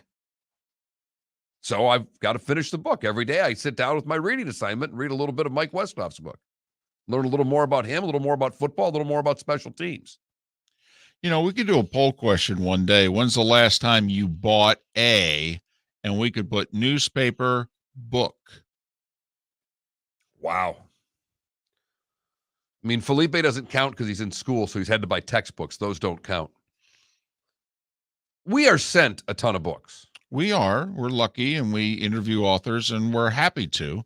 And I am very admiring of those who are able to get a book published. Never mind a good book published, but I mean, just to get a book published is not easy. Like locally, David Dorsey, who was with the News Press for a long time, now he's with Wink. I mean, I think he spent a decade trying to get Fourth Down and Dunbar published. I mean, he knew he wanted to write a book, but you know, you can't start spending the year or two it takes to do all the interviews to put the book together until you know somebody's going to print the damn thing. So I love having authors on. We had Bob Harig on earlier. He's written a book about Tiger and Phil and the rivalry. And if it wasn't for all these authors, we'd lose out on a lot of guests. So don't kid yourself. I can't tell you the last time that I purchased a newspaper. Like, I literally have no idea the last time that I did it. That's why I thought it might be a decent poll question. I'm trying to think of the last time I read a newspaper. Do they still have those like boxes in front of grocery stores that have newspapers? Felipe, that's a great question. I don't know. Because I remember seeing that, being like, oh, wow, newspaper. I believe they do. I'm sure they're in downtown Naples. My dad still reads the paper. Well, there are a lot of people who still read the paper. They just now read it online. But that's why I said an interesting poll question going forward would be, when is the last time you bought a? And you could say, well, you know, I renew my subscription online. Does that technically count? No. Black and white, read the newspaper. In your hand. You read the Sunday paper. in your hand. My next door neighbor gets the Sunday paper. And to tell you how little I'm interested in the paper, I haven't even gone and stolen his Sunday paper in over 3 years. And you used to? No. Reading the paper physically is way better than on online paper. Yeah. 100%. Absolutely. And yet we don't do it. Because we don't need to. There you go. We don't need to, but you lose out on a lot. Right. Because when you actually have a newspaper, you tend to read things that you didn't expect to. Exactly. When you go online, you're looking for a Right. specific article on a specific subject, and then you don't deviate. The story feels more intimate. Well, that, but also, like Mark pointed out, you will end up reading a lot more when it's in your hand. I do end up reading a lot of books. I fly a lot, and I do end up reading a lot of books because I find I don't read at home, but I will read on airplanes. Do you read sports books or non-sports books, or a combination? You know, I don't read a lot of non-sports. Despite my love of history, it's almost like I left my love of history in my early 20s in terms of reading about it. I was given a book 2 years ago when I was in the hospital. All right. That was non-sports that I read. And it was about, I will say, I'm really into World War II. And I don't know if that's because of my grandfather and other family members that were in the war, but I am really into World War II. So that I will read almost anything about.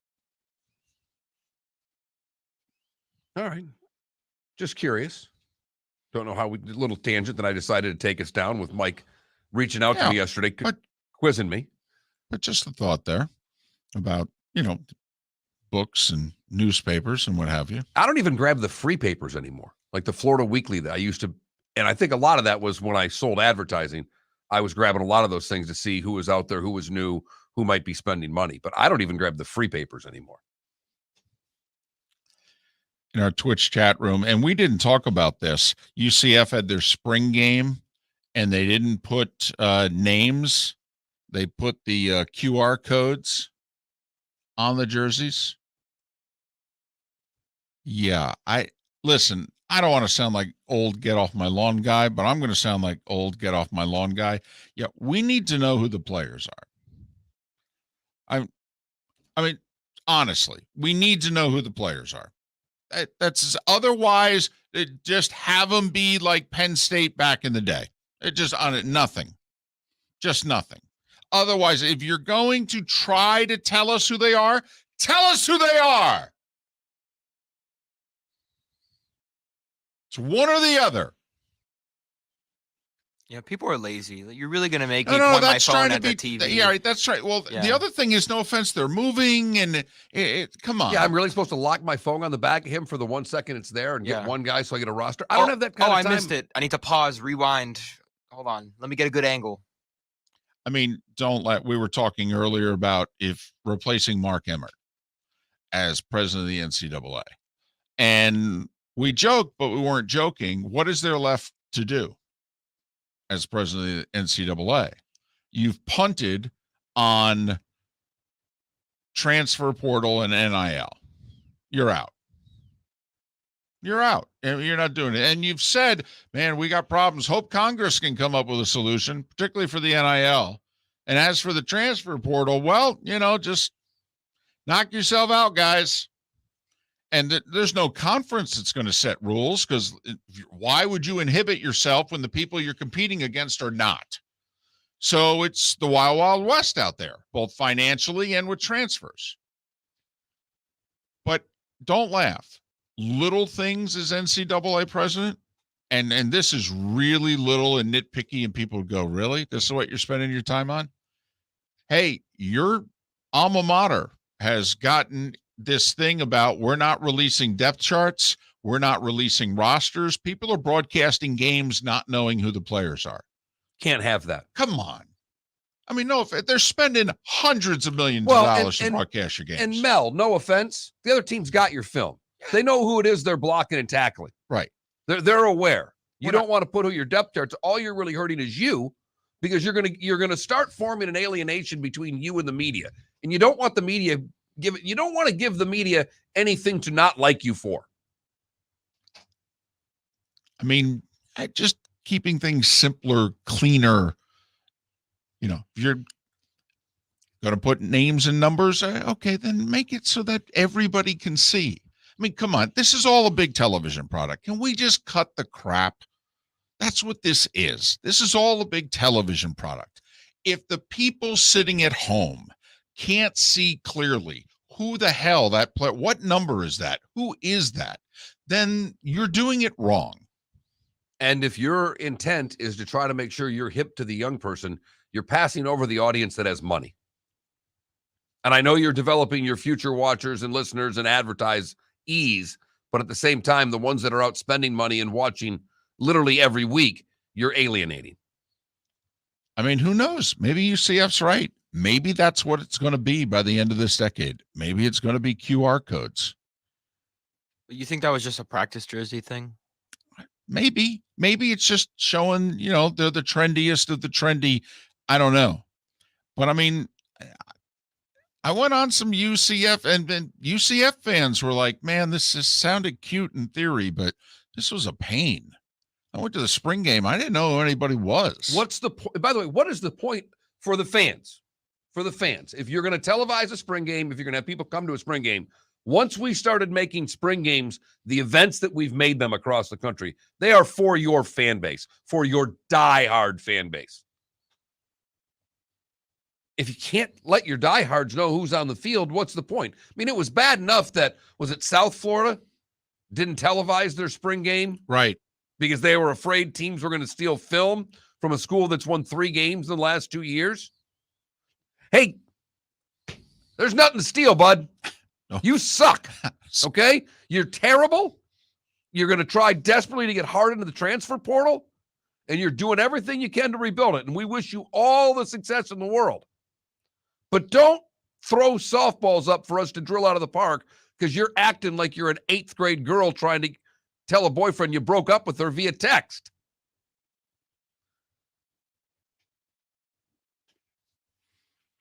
That's quite the analogy there. I mean, don't get me wrong, I like it, but I'm just saying that was deep. Reached for that one. I was able to finish it too. That was the key part. And you were fired up too. It's tough when you're fired up to reach for the deep analogy. It's easy to come up with the low-hanging fruit, but you dug into that box for that ornament there while you were all fired up. That ain't easy to do. Unfortunately, the Captain Crunch gave me a good prize. Miller and Moulton. We'll do better next segment, I promise. Hey, it's Mark Miller for the Training Grove by Orange Whip Golf, where golfers go to get better. Improve your golf game from home with Orange Whip Golf and Fitness online swing training program, The Training Grove. With a growing swing training video library and a daily program prescribed by golf fitness professionals, The Grove provides a clear path to unlock your most powerful swing, giving you control of your game like never before. Join thousands like me who have finally found a way to achieve results in half the time of traditional game improvement methods with The Grove's revolutionary blend of golf fitness, instruction, and award-winning Orange Whip products. Go to orangewhipgolf.com to get started for a free 14-day risk-free trial and use code Miller10 to get $20 off your first month. That's orangewhipgolf.com to get started for a free 14-day risk-free trial. Remember to use code Miller10. That will get you $20 off your first month. The Training Grove by Orange Whip Golf, where golfers go to get better. David Moulton for Napa Auto Parts, and Napa Filters. Insist on Napa Filters for your vehicles, or if you're a do-it-yourselfer, only buy Napa Filters. Napa has a filter for almost anything on earth that moves, whether it's motorcycles, foreign and domestic cars, vans, SUVs, earth-moving equipment. You get the idea. Napa Auto Parts, Napa Filters. Insist on them for your vehicles, or if you're do-it-yourselfer, only buy Napa Filters. Bring your big mouth to John Smith Subs and indulge in their overstuffed subs with the freshest quality ingredients. Enjoy our famous steak bomb with perfectly grilled marinated sirloin steak topped with provolone cheese, grilled onions, peppers, mushrooms, crispy bacon, juicy tomatoes, and creamy mayo. Boom! Made-to-order crispy fries can be paired with the Gator, the Cuban, the chicken bomb, or the Italian. Love local. Eat delicious with John Smith Subs. Find a John Smith Subs location near you today. You are listening to Miller and Moulton on the Florida Sports Network.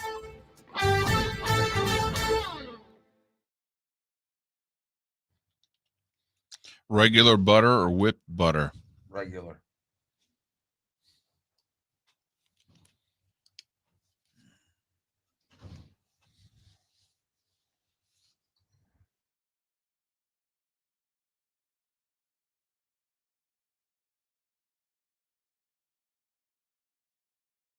Yeah, they gave me this.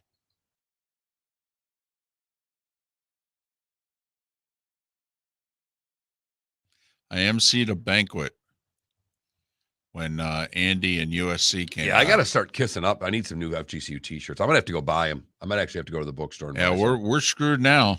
Now that Fly's been fired. Oh, We'll never get a free shirt I again. did some ass kissing the other day. I saw Coach Chambers at breakfast there. And Oh, yeah, that's right. chatted You'll get about- some stuff. Good. But no, since I didn't get paid and it was like 4 hours worth of work, I said, you think I can get a couple shirts out of this? So they gave me a blue one and a green one. And they're nicer than the other shirts they've had, which are plain. So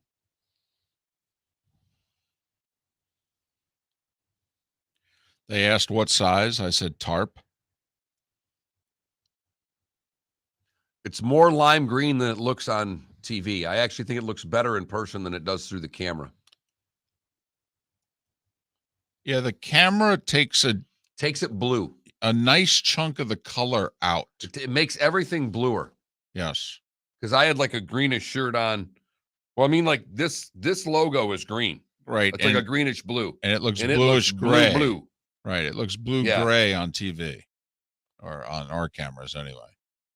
Yeah. And this is definitely Like a lime green. Yeah. But not ugly lime green. Because lime green, I think it was ugly. And I'd wear that shirt. Yeah, and Buried in Bourbon, believe it or not, if you saw it in person, I actually think you'd want it more. I've never had anybody compliment me on an FGCU polo, but the green and blue polos that they gave me a few months ago, I've had people out go, oh, those are nice. And then they go, what's FGCU? And that's just in Cape Coral. Hello.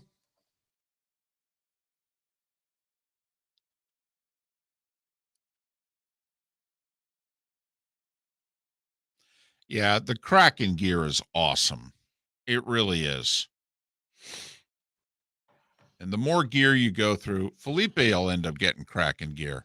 Kid I went to high school hockey, played high school hockey with, lives in Seattle. He's got Kraken season tickets. Got a Kraken personalized license plate that says "Go Wings." That's amazing. That's awesome. GOWNGS.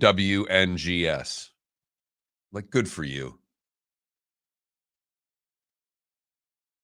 Felipe, if I go to Seattle this year, I'll get you some Kraken gear. You won't go to Seattle this year. They get stuck with bad games every now and then. You know, world champion Rams. You know, who knows? Who You could get a Rams or a Niners there. Be in LA a lot again, though. Maybe also possible. Are they playing? They playing the AFC West? Is West playing West?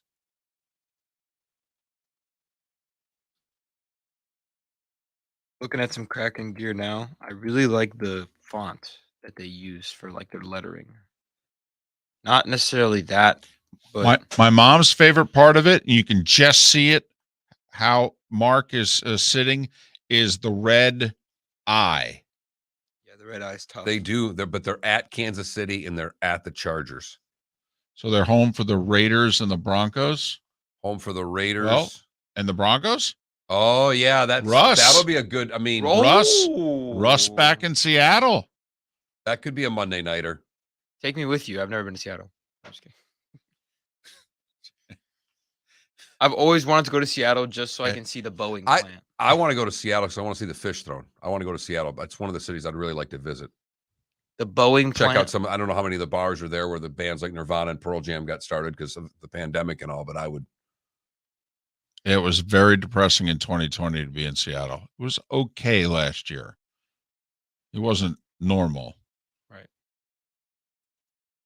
But it was getting there. Coming back.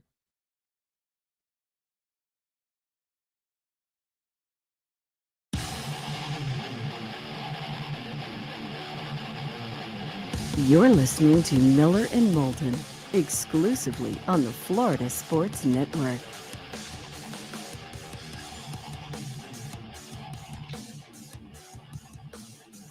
"21 minutes past the hour. Miller and Moulton, the Florida Sports Network. Drafts tomorrow night.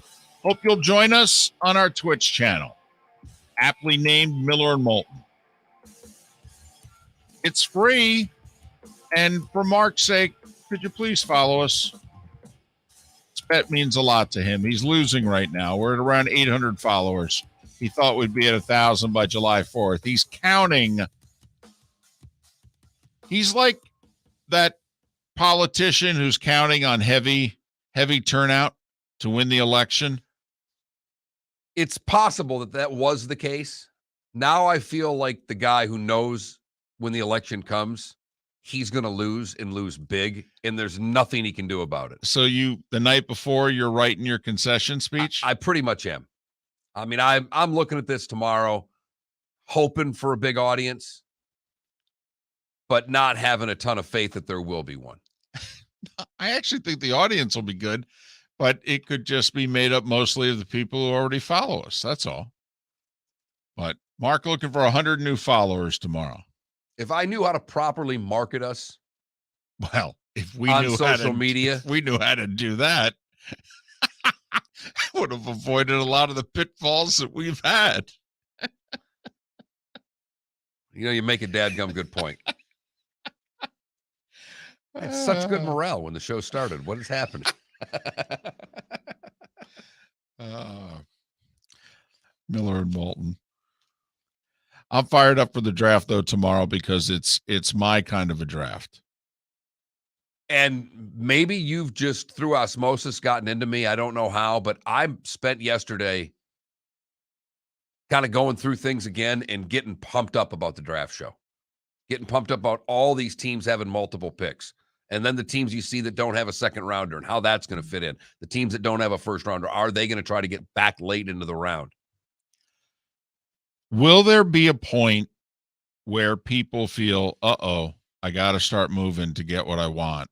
Or, because there were, and Pat Kerwin believes this. Pat believes it's a draft in which if you look at the teams and their needs, and you look at the draft and the positions of strength, he thinks most everybody can sit tight and get what they need. Now, that's not a sexy draft. If Pat's right, this is going to be a snooze fest. He did not anticipate a lot of trades in the first round. No. He said a couple. Okay.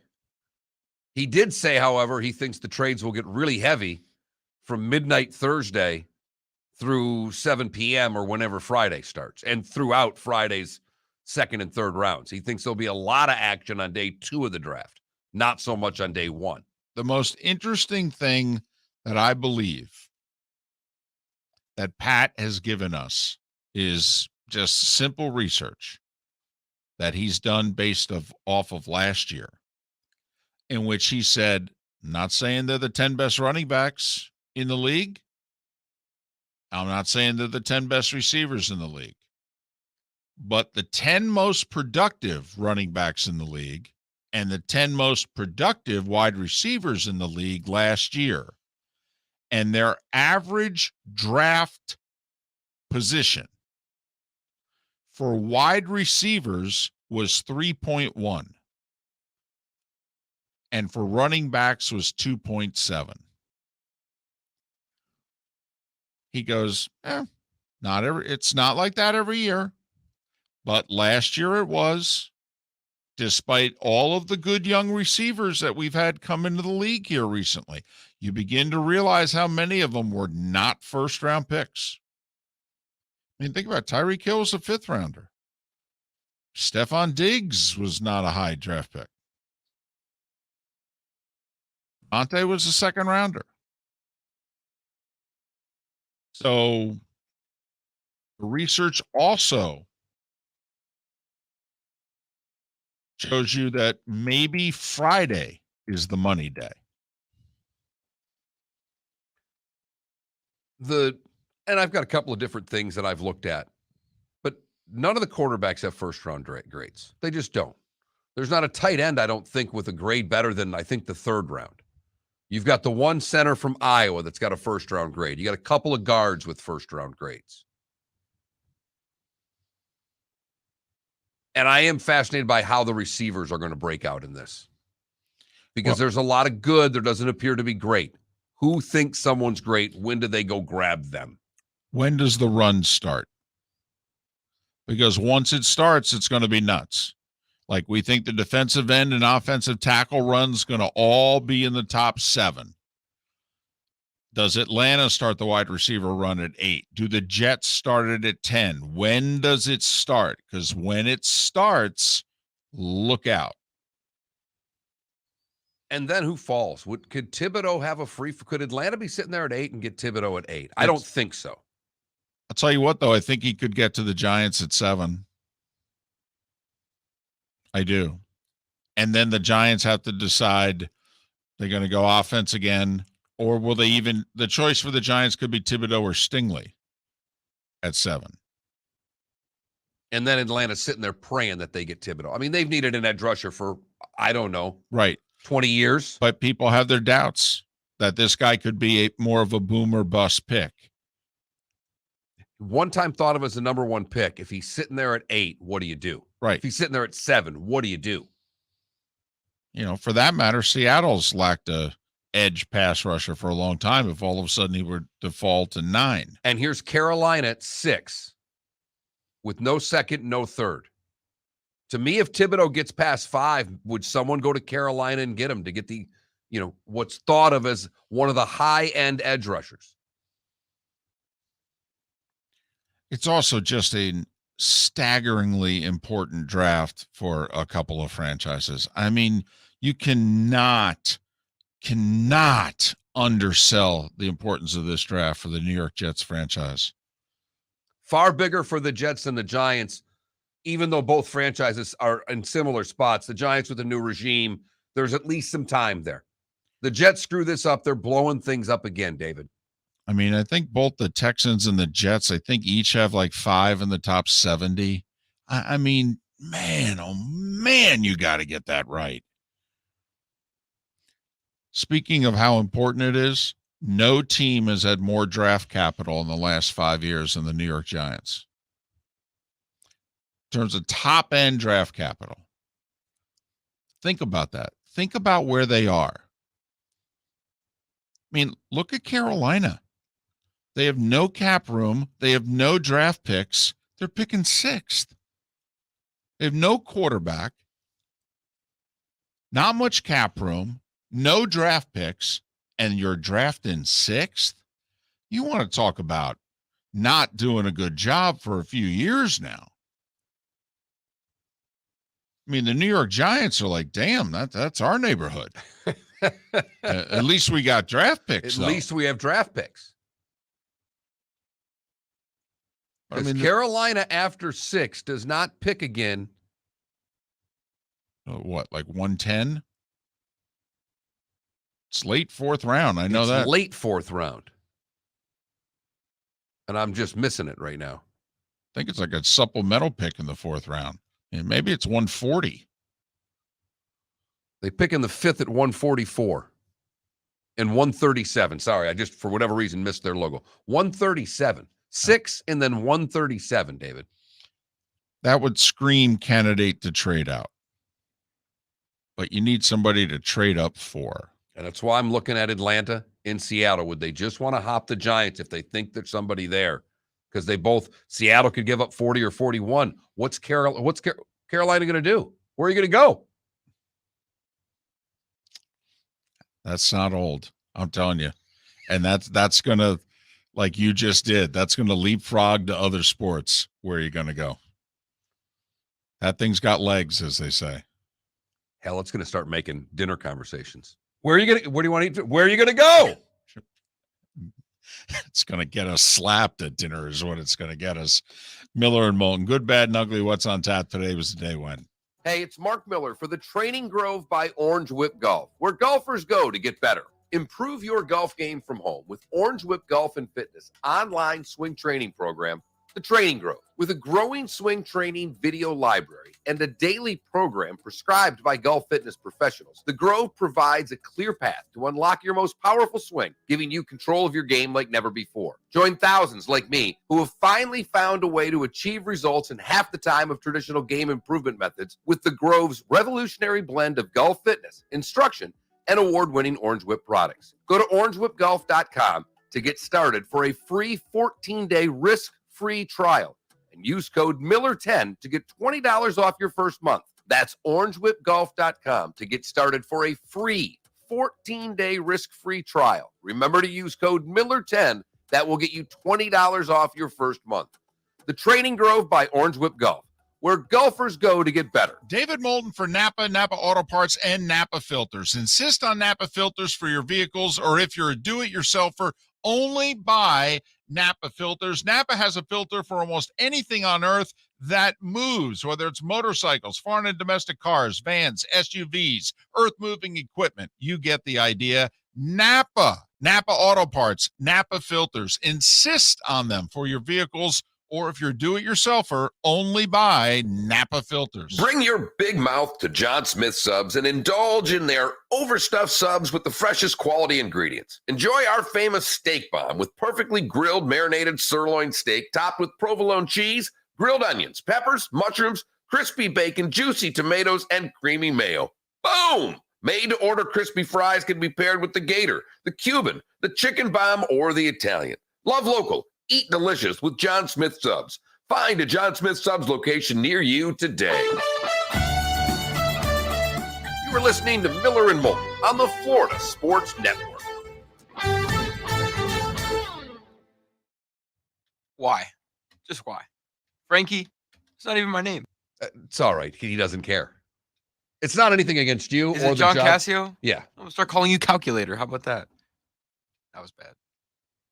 I'll shut up now. He's not listening on Twitch anymore. He actually listens on the radio. What a traditionalist.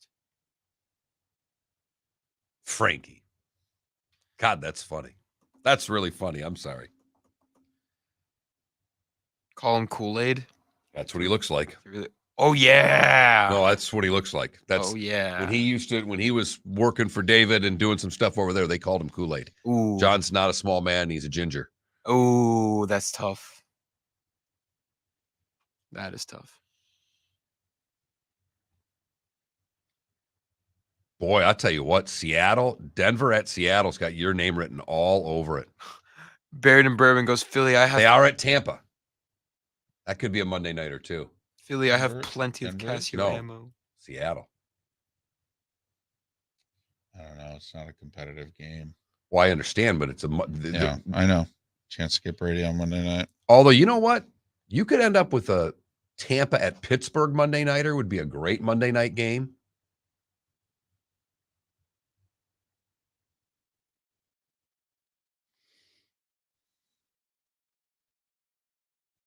What's my Pittsburgh schedule got this year? Patriots, Jets, Saints, Bucks, Raiders.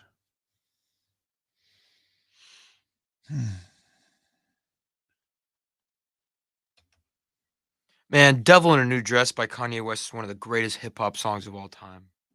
Is this a new song? No, 2010. It's Okay. part of his My Beautiful Dark Twisted Fantasy album. Banger!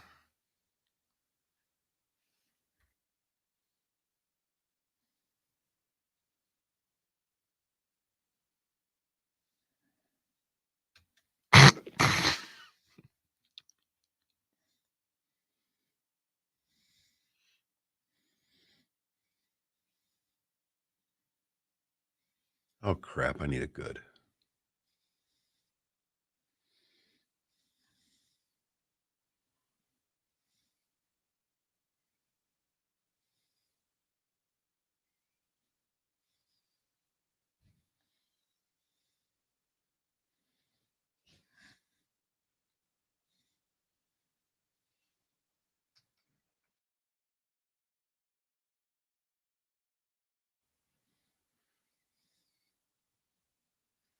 Did you guys ever listen to Luther Vandross Yes. or Smokey Robinson?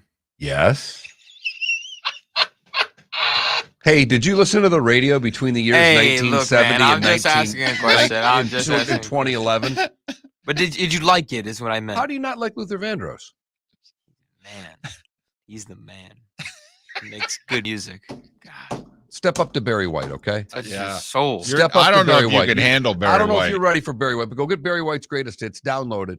When in doubt, put that on. Tell you what. Okay, you start playing that for the lady who hit your car. Oh.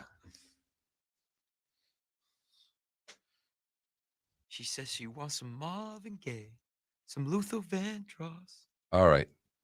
Do you just know these because of other artists that put them in their songs? Yes. That's what I figured. If you sample the greatest music and make more music out of the greatest music, you'll make greater music. No, you won't. No, I'm just kidding. No, actually, you won't. Sampling music is an art form, though. And it's how we progress the genre. No, it's actually not. It's how we ruin it. 'Cause now we don't create anything. We just sample it, and we're afraid to make anything new. No, you do both. No, actually, you don't. I'll tell you, you two are together are amazing. This is fantastic. And I love hip hop, and I have no issue with sampling, but it doesn't make better music. It's just stealing other music to sing over. It's essentially karaoke. No, but it's distorting it. It's taking like literally seconds from songs and like disassembling the whole song and assembling something else. All right, I'll shut up now.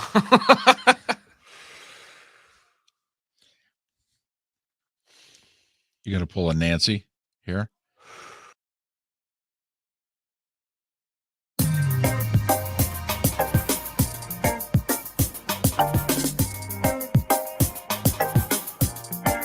Welcome back to Miller and Moulton, only on the Florida Sports Network.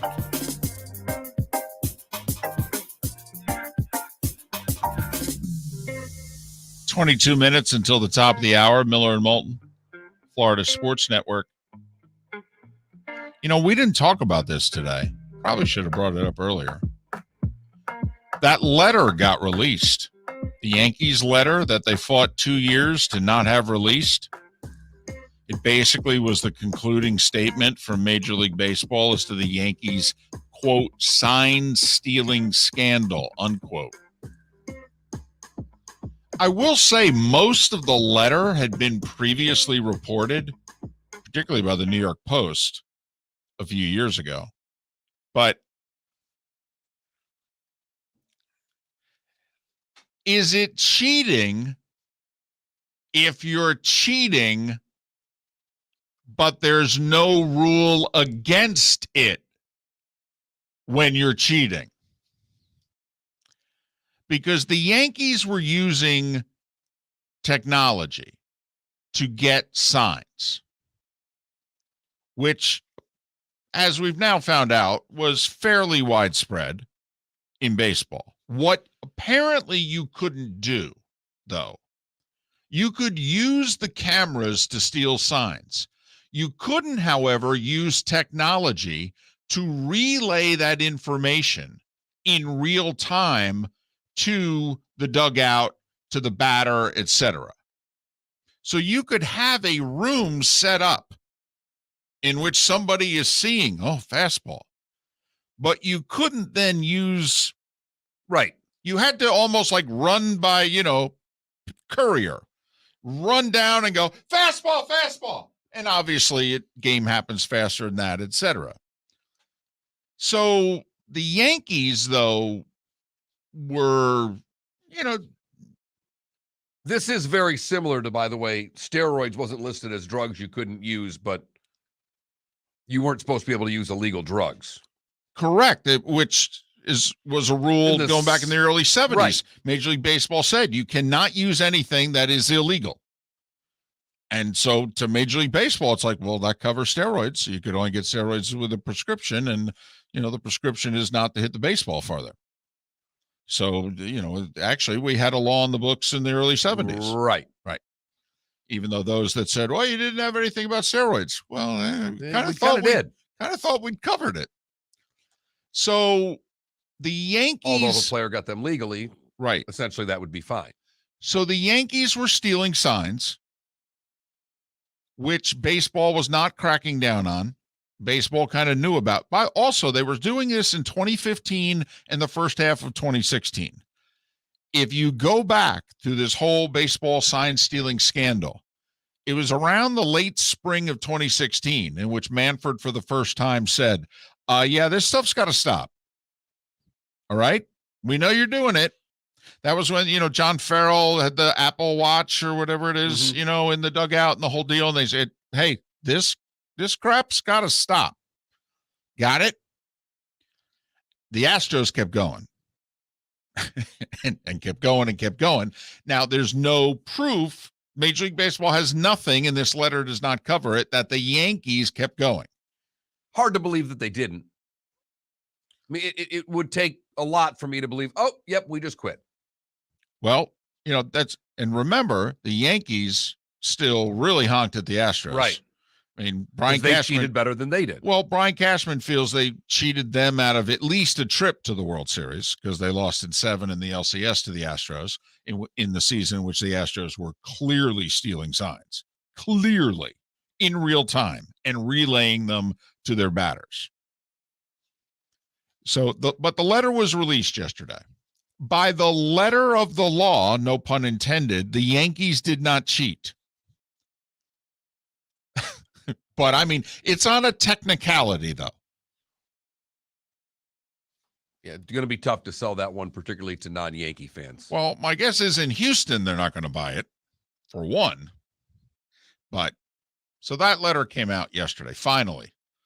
Yankees spent 2 years in court to prevent the letter from being released. Coming out. Yes. And the New York there's not much in it. The New York Post basically printed the contents of the letter 3 years ago.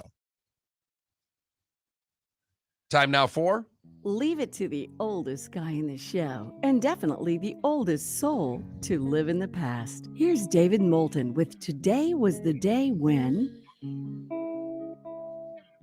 Well,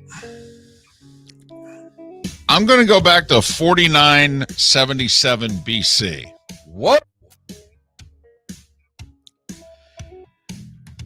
According to the German mathematician and astronomer Johannes Kepler, April 27th, 4977 BC is when the universe was created. Huh. Kepler, known for his theories on the motion of planets, born, by the way, in 1571. Just, throwing that out there, whether you believe it or not, it all began today. 6,999 years ago. Boom. We should have a big party next year, shouldn't we? Celebrate 7,000? I think so. What do you mean 7,000? I'm talking 7,000 years on the planet, baby. Wait a minute. Is that going to fall in the draft? Oh, may have to do a live Twitch broadcast. Hey, it was on this day in 1861, West Virginia secedes from Virginia. That's because Virginia had just seceded from the Union. And West Virginia said, yeah, we're not on your side, just so you know. I'm just getting ready for that big party. 1937, 85 years ago today, the first Social Security payment was made in the United States. 85 years ago today. It's for $2.85. How much longer you think we got? Do we see 100? We don't see it. You don't think so? No. Come on.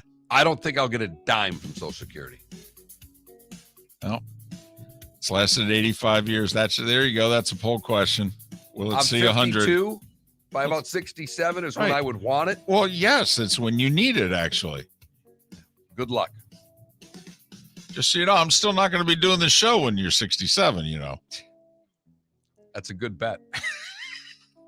Where are you going to go?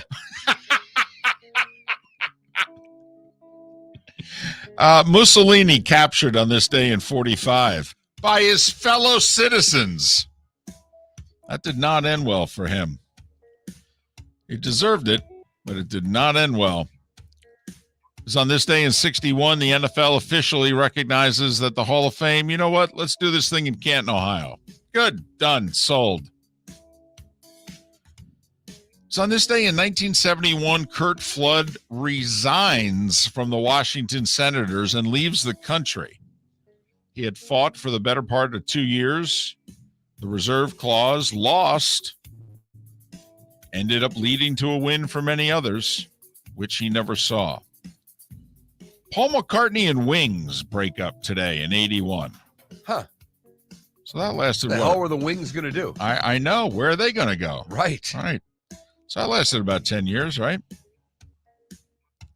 John Hinckley went on trial for shooting President Reagan, James Brady, and a couple of others on this day 40 years ago in 82. In 83, Nolan Ryan became the all-time strikeout king, passing Walter Johnson, 3,509. Nolan Ryan would pitch for 10 more years and add about, 1,800 strikeouts to that? More than that, I think.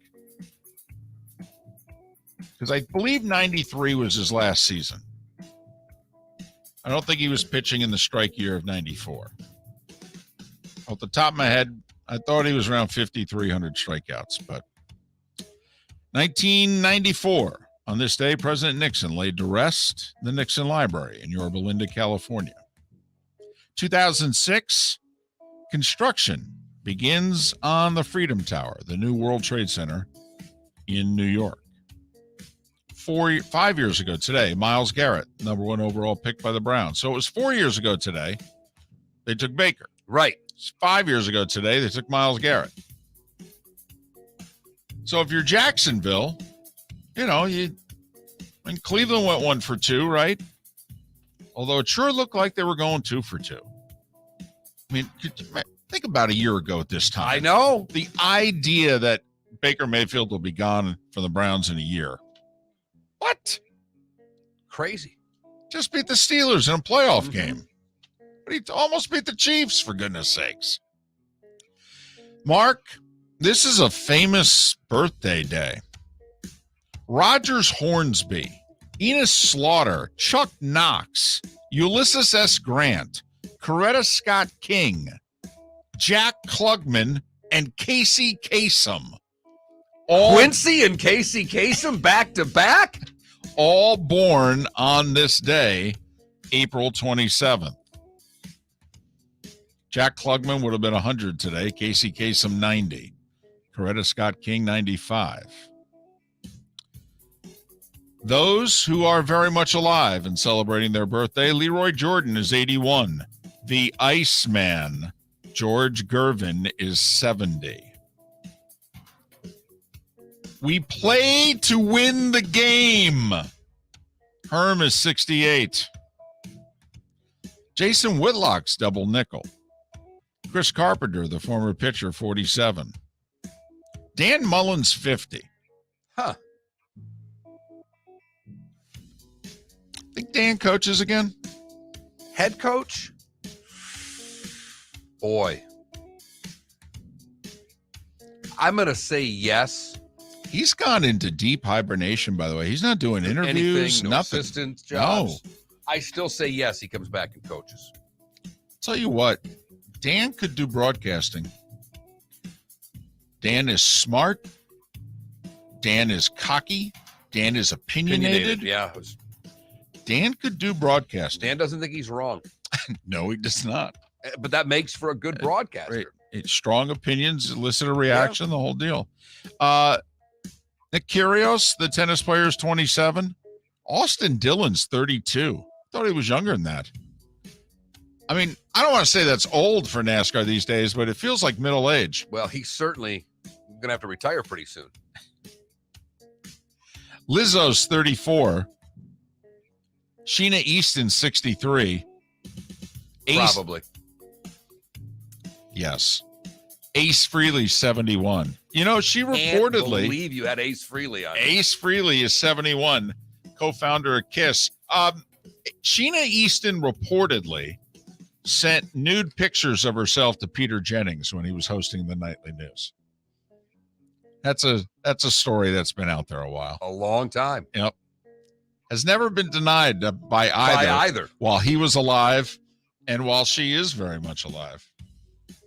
And yes, as someone pointed out in our Twitch chat room, if the over-under was 70.5 40 years ago for Ace Frehley, how many of you would have gone over? Nobody. And that is today was the day. Sorry, Mark, I took too long. No, you had the two quick things. Kate Pearson from the B-52s is 74 today, and I had to get this one in. Today in 1971, The Dead appeared at the Fillmore East in New York City. The Beach Boys also appeared on stage with The Dead, and they did a short set of Beach Boys songs together. Cool. Right.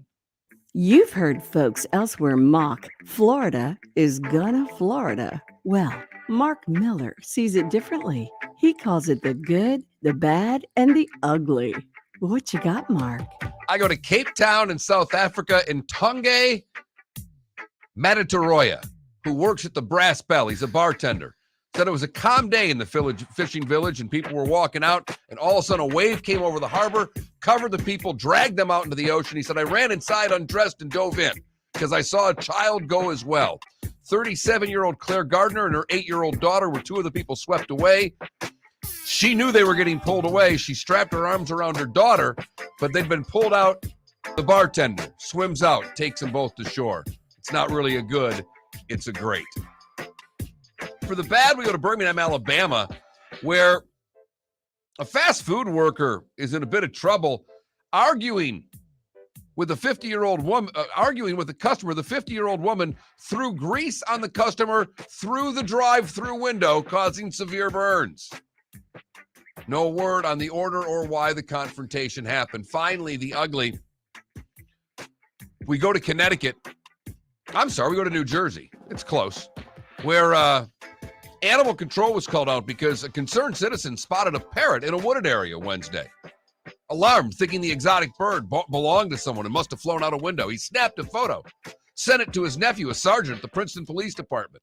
The sergeant said because of the poor weather, called animal control. Officer Jim Ferry comes out to rescue the parrot, which was a fake bird in the tree. Oh, wow. Fortunately for animal control, it was very easy to catch. And the ceramic bird is now part of animal control's locker. And that is the good, the bad, and the ugly on today, April the 27th, 2022. Two NBA playoff games tonight. Bucks 12-point favorites trying to eliminate Chicago. Golden State a 9-point favorite trying to do the same to Denver. 5 hockey games tonight. The only one of note, Dallas at home. If they get a point, they clinch the final playoff spot out west. 3 afternoon baseball games. Rays are home tonight for Seattle. Marlins are in Washington tonight. Miller and Moulton, hope you enjoyed it. Tomorrow is draft day. We will do 4 hours here, and then we'll do 4 more at night on Twitch for the big first round of the NFL draft. See you tomorrow, 6 a.m. right here on the Florida Sports Network. Bring your big mouth to John Smith Subs and indulge in their overstuffed subs with the freshest quality ingredients. Enjoy our famous